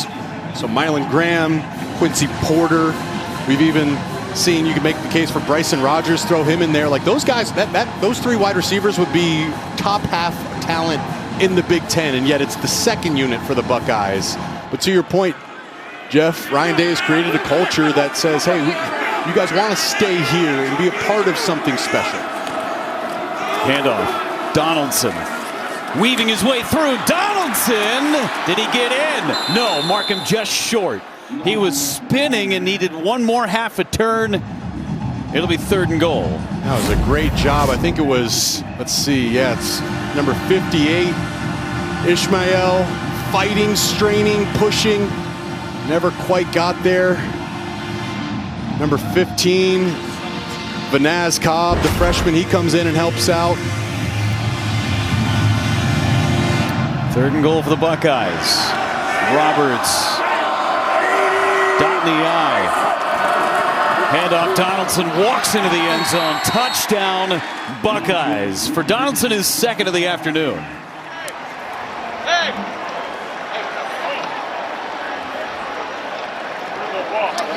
I think you said it. It's a boa constrictor. I mean, make no mistake about it. This is the #1 team in the country, extremely talented, and yet it's just an avalanche, a slow-building avalanche, where they strangle you and beat you up physically, and they do it through the air with Jeremiah Smith and these weapons. And you look up at the end of the game and you see the time of possession, the yardage difference, all the key statistics, and it's another Saturday of dominance for the Ohio State Buckeyes. 34 unanswered points for the Ohio State Buckeyes. Donaldson finds the end zone for a 2nd time.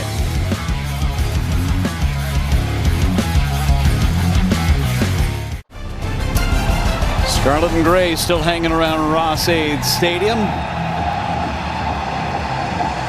Buckeye fans travel exceptionally well, and today no different. Not a long trip from Columbus to get to West Lafayette. Fielding to kick it away. Another touchback. Since the end of the first quarter, we talked about the plays and the scores, 34-0 since the end of the first quarter for Ohio State, but the plays, that's the difference right there, Jake. I know, and then, for Barry Odom, it's like how you'll go back and watch the film, you want to evaluate your offense, and yet there's just not going to be much to evaluate. There's been just so few opportunities And I like the way they started the game. It was a lot of quick passes. Ryan Brown was, getting rid of the ball quick, a good mix of run and pass. And Dan, it's just this is why Ryan Day chooses to structure his team the way he has. Brown to pass, gets it out quick, and then suffocated right at the point of attack. Peyton Pierce with the stop. And I was just going to say there, I mean, this is really valuable for Ohio State. Peyton Pierce is a guy they're extremely high on. The only thing he's done wrong is he has to play behind Sonny Styles and Arvell Reese, so he's not going to see the field. But they're excited about him, and some of these guys the Buckeyes are rotating in right now, they're going to have to count on at least a few of them to make another deep playoff run. Handed off, Harris. Close to a first down, might give him forward progress, and they will. So first down for Purdue. And, I would like to even say it again with Barry Odom. I understand the score. I understand there's going to be frustration, but I felt Purdue really did come out and play hard. They played with physicality. They didn't give hardly anything too easy for Ohio State. Handed off again. Harris puts his head down and pushes forward for a gain of 8. It's a totally different brand of football that they're playing now. There's much more grit, much more heart and passion on that Purdue sideline. Absolutely, and like that's something that's within your control. You can make that choice to practice that way, to prepare that way, and therefore to play like that on Saturdays, and all of a sudden you have a different identity. I completely agree with you there, Jeff. And how about the classroom too? He talked about having a 3.2 plus team average GPA. Singleton will carry just his second carry of the ball game, picks up a first down. Pierce with another stop. Sooner or later, as a player, you want to see the results. You want to see it come in the fact of wins, and fans coming to the ball game and everything else. But you're building blocks right now. That's what Barry Odom's doing, and trying to retain some of the core guys that are here in the building right now moving forward. That's a big part of it. And the results will take time. I mean, he told us, he's like, look, I did the first team meeting. I'm looking at 30 total guys, and not all of them were even on scholarship when he first gets here. It's a complete overhaul of staff. They bring in 50 new transfers, 80 total new players if you include the freshman class. Singleton stays in, handed off. Harris again on the carry. Right, I mean, Antonio Harris, a sophomore. Ryan Brown, a sophomore. Singleton, a sophomore. We've highlighted Nitro Tuggle is a sophomore. We've highlighted some of the guys on defense. Like they're getting good things on tape that they can therefore build off of. Winning, yes, that is the black and white, easy to measure progress. But make no mistake about it, when you watch the film, this is a different team that's improving and playing hard for their head coach. Handed off again and pushes forward for a first down. What the Big Ten teams in the CFP have done so far today, Iowa and Oregon just about to get underway, if not underway. Ohio State, seeing what they're doing right in front of you. Indiana with a win. USC won last night. Well, that was an impressive performance last night against Northwestern. Washington, number 23 in the country, and Michigan with a bye this week. Every one of those bottom 4 teams there's a path for them to make the playoffs, starting with that Iowa-Oregon game today, it is a Big Ten football game, nasty weather, November, playoff hopes on the line. Get down to the stretch here with 3 weeks to go. This is when it starts to get fun. Second down and 11. Purdue does have to snap the football before the 2-minute warning. Singleton has stayed in this ball game.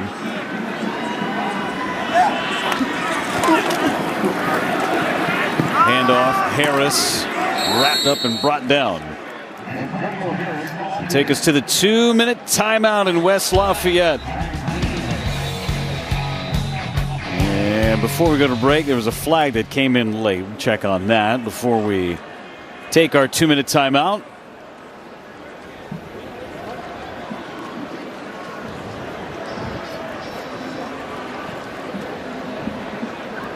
Microphone malfunction, can read some lips though. Personal foul, the face mask on Ohio State. So 15 extra yards at the end of the play. 2-minute timeout, fourth quarter, this one.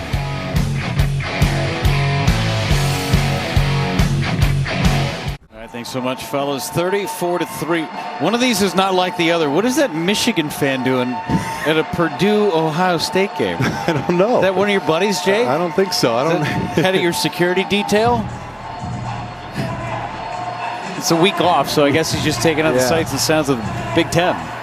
We're getting ready for that matchup late November. That's the next home game for the Maize and Blue.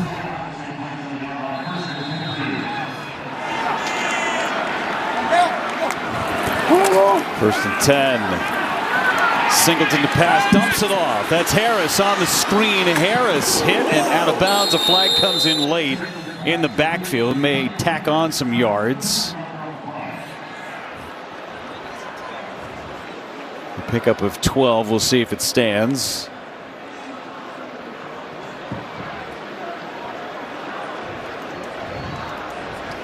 Personal foul, roughing the passer. Defense number 14. Half the distance to the goal. Automatic. First down. It's Bo Atkinson, the transfer from North Carolina. Let's see, this is a really nice job, though, by Singleton. They're working a little scissor concept downfield, but, you know, with this Buckeye defense, you got to get the ball out quick, and it's a good job by Singleton getting it out to his running back, Antonio Harris, who took a big hit there downfield, but roughing the passer there on Bo Atkinson. First down and goal. Set up shop in between the 7 and 8 yard line. And it has been near impossible to score touchdowns down here against this Buckeye defense. Only 8 successful trips out of 15.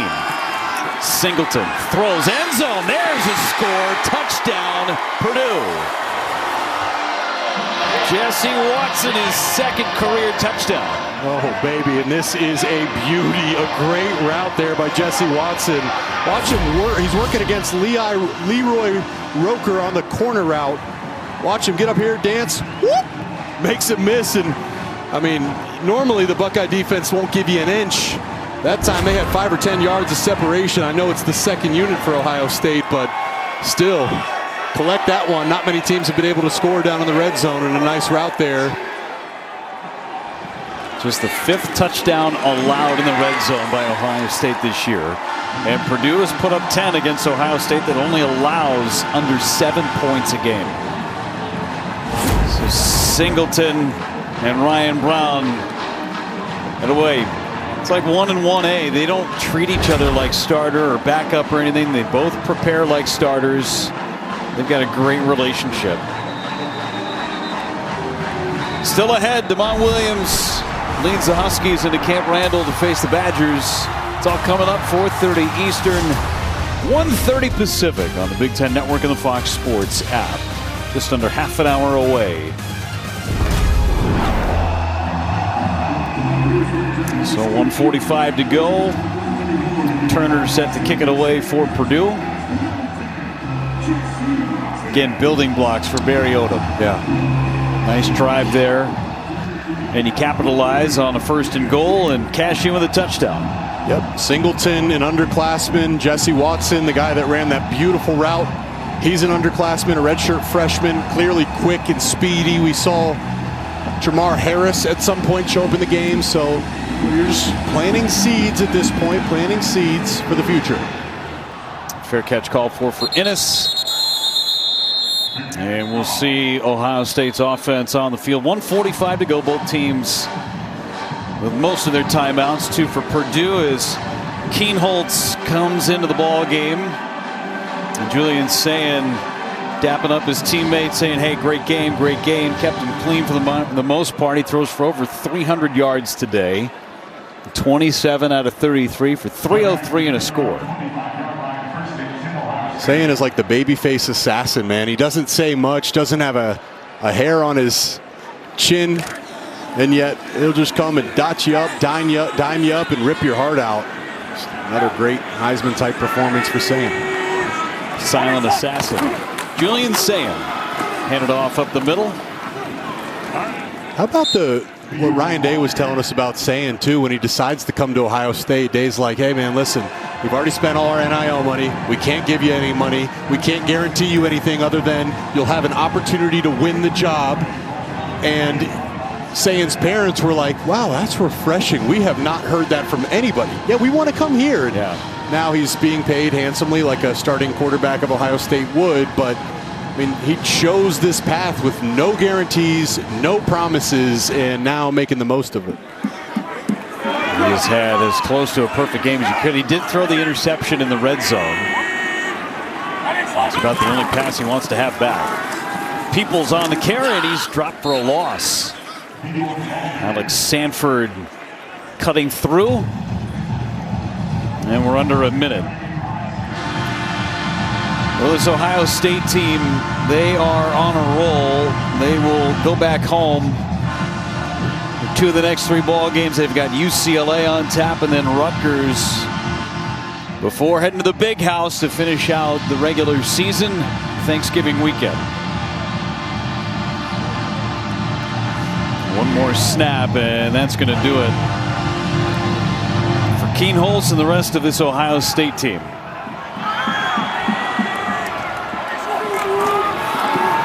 Peoples carries. Easy, guys. Short of the first down, and the time will wind out, and Ohio State remains perfect. They will get to 9-0, and they have won 13 straight ball games. Well, it's as dominant of a team as you'll find in college football. And as we started the game, you can ask the same question. Is this team better than the team that won the national championship last year? And they're certainly in the conversation. And now Ryan Day, what did he tell us this week? He said, listen, all of our focus, winning in the moment, but this team wants to get to Indy. They want a chance to compete for a conference title, and they played like it today. Had the ball for nearly 40 minutes. Ryan Day is with Brooke Fletcher downstairs. Coach, you guys really just dictated the pace of this game. What was clicking offensively that you saw just to be able to sustain those drives? Well, I thought we stayed on schedule for the most part, but I thought really, we converted on 3rd down 9 of 12, and that really kept the drives going. Would have loved to seen us finish off a few more of those drives in a red zone, but I thought our guys played hard, and guys did come up with some big plays. Certainly the turnover was big in the first half, and then a couple of the throws down the field, certainly the touchdown to Jeremiah was special, and I thought, we did run the ball in the red zone well at times, so we'll look at the film and try to keep getting better. You mentioned Jeremiah, a career high in receptions in a game from him. How do you continue to see his growth and just his chemistry come to life in this offense? I think he understands it's a team sport, and I think, the first thing almost everybody does when they watch the film is we're going to take away number 4. And so he understands that part of it. Like, he understands when they're doubling him and then somebody else has to step up. Now, we didn't have Carnell today, and, look to get him back next week, but it was good to see some other guys step up when they had to. Coach, thank you. Okay, you got it. 5 catches from the former Purdue Boilermaker. Max Clare, he had 5 for 59, 10 and 137 for Jeremiah Smith and a score. Big win for Ohio State today on the road with 3 games to go for the #1 team in the country. For Jake Butt, Brooke Fletcher, and our entire crew here in West Lafayette, I'm Jeff Levering saying so long. Big Ten Live Game Break is coming up next.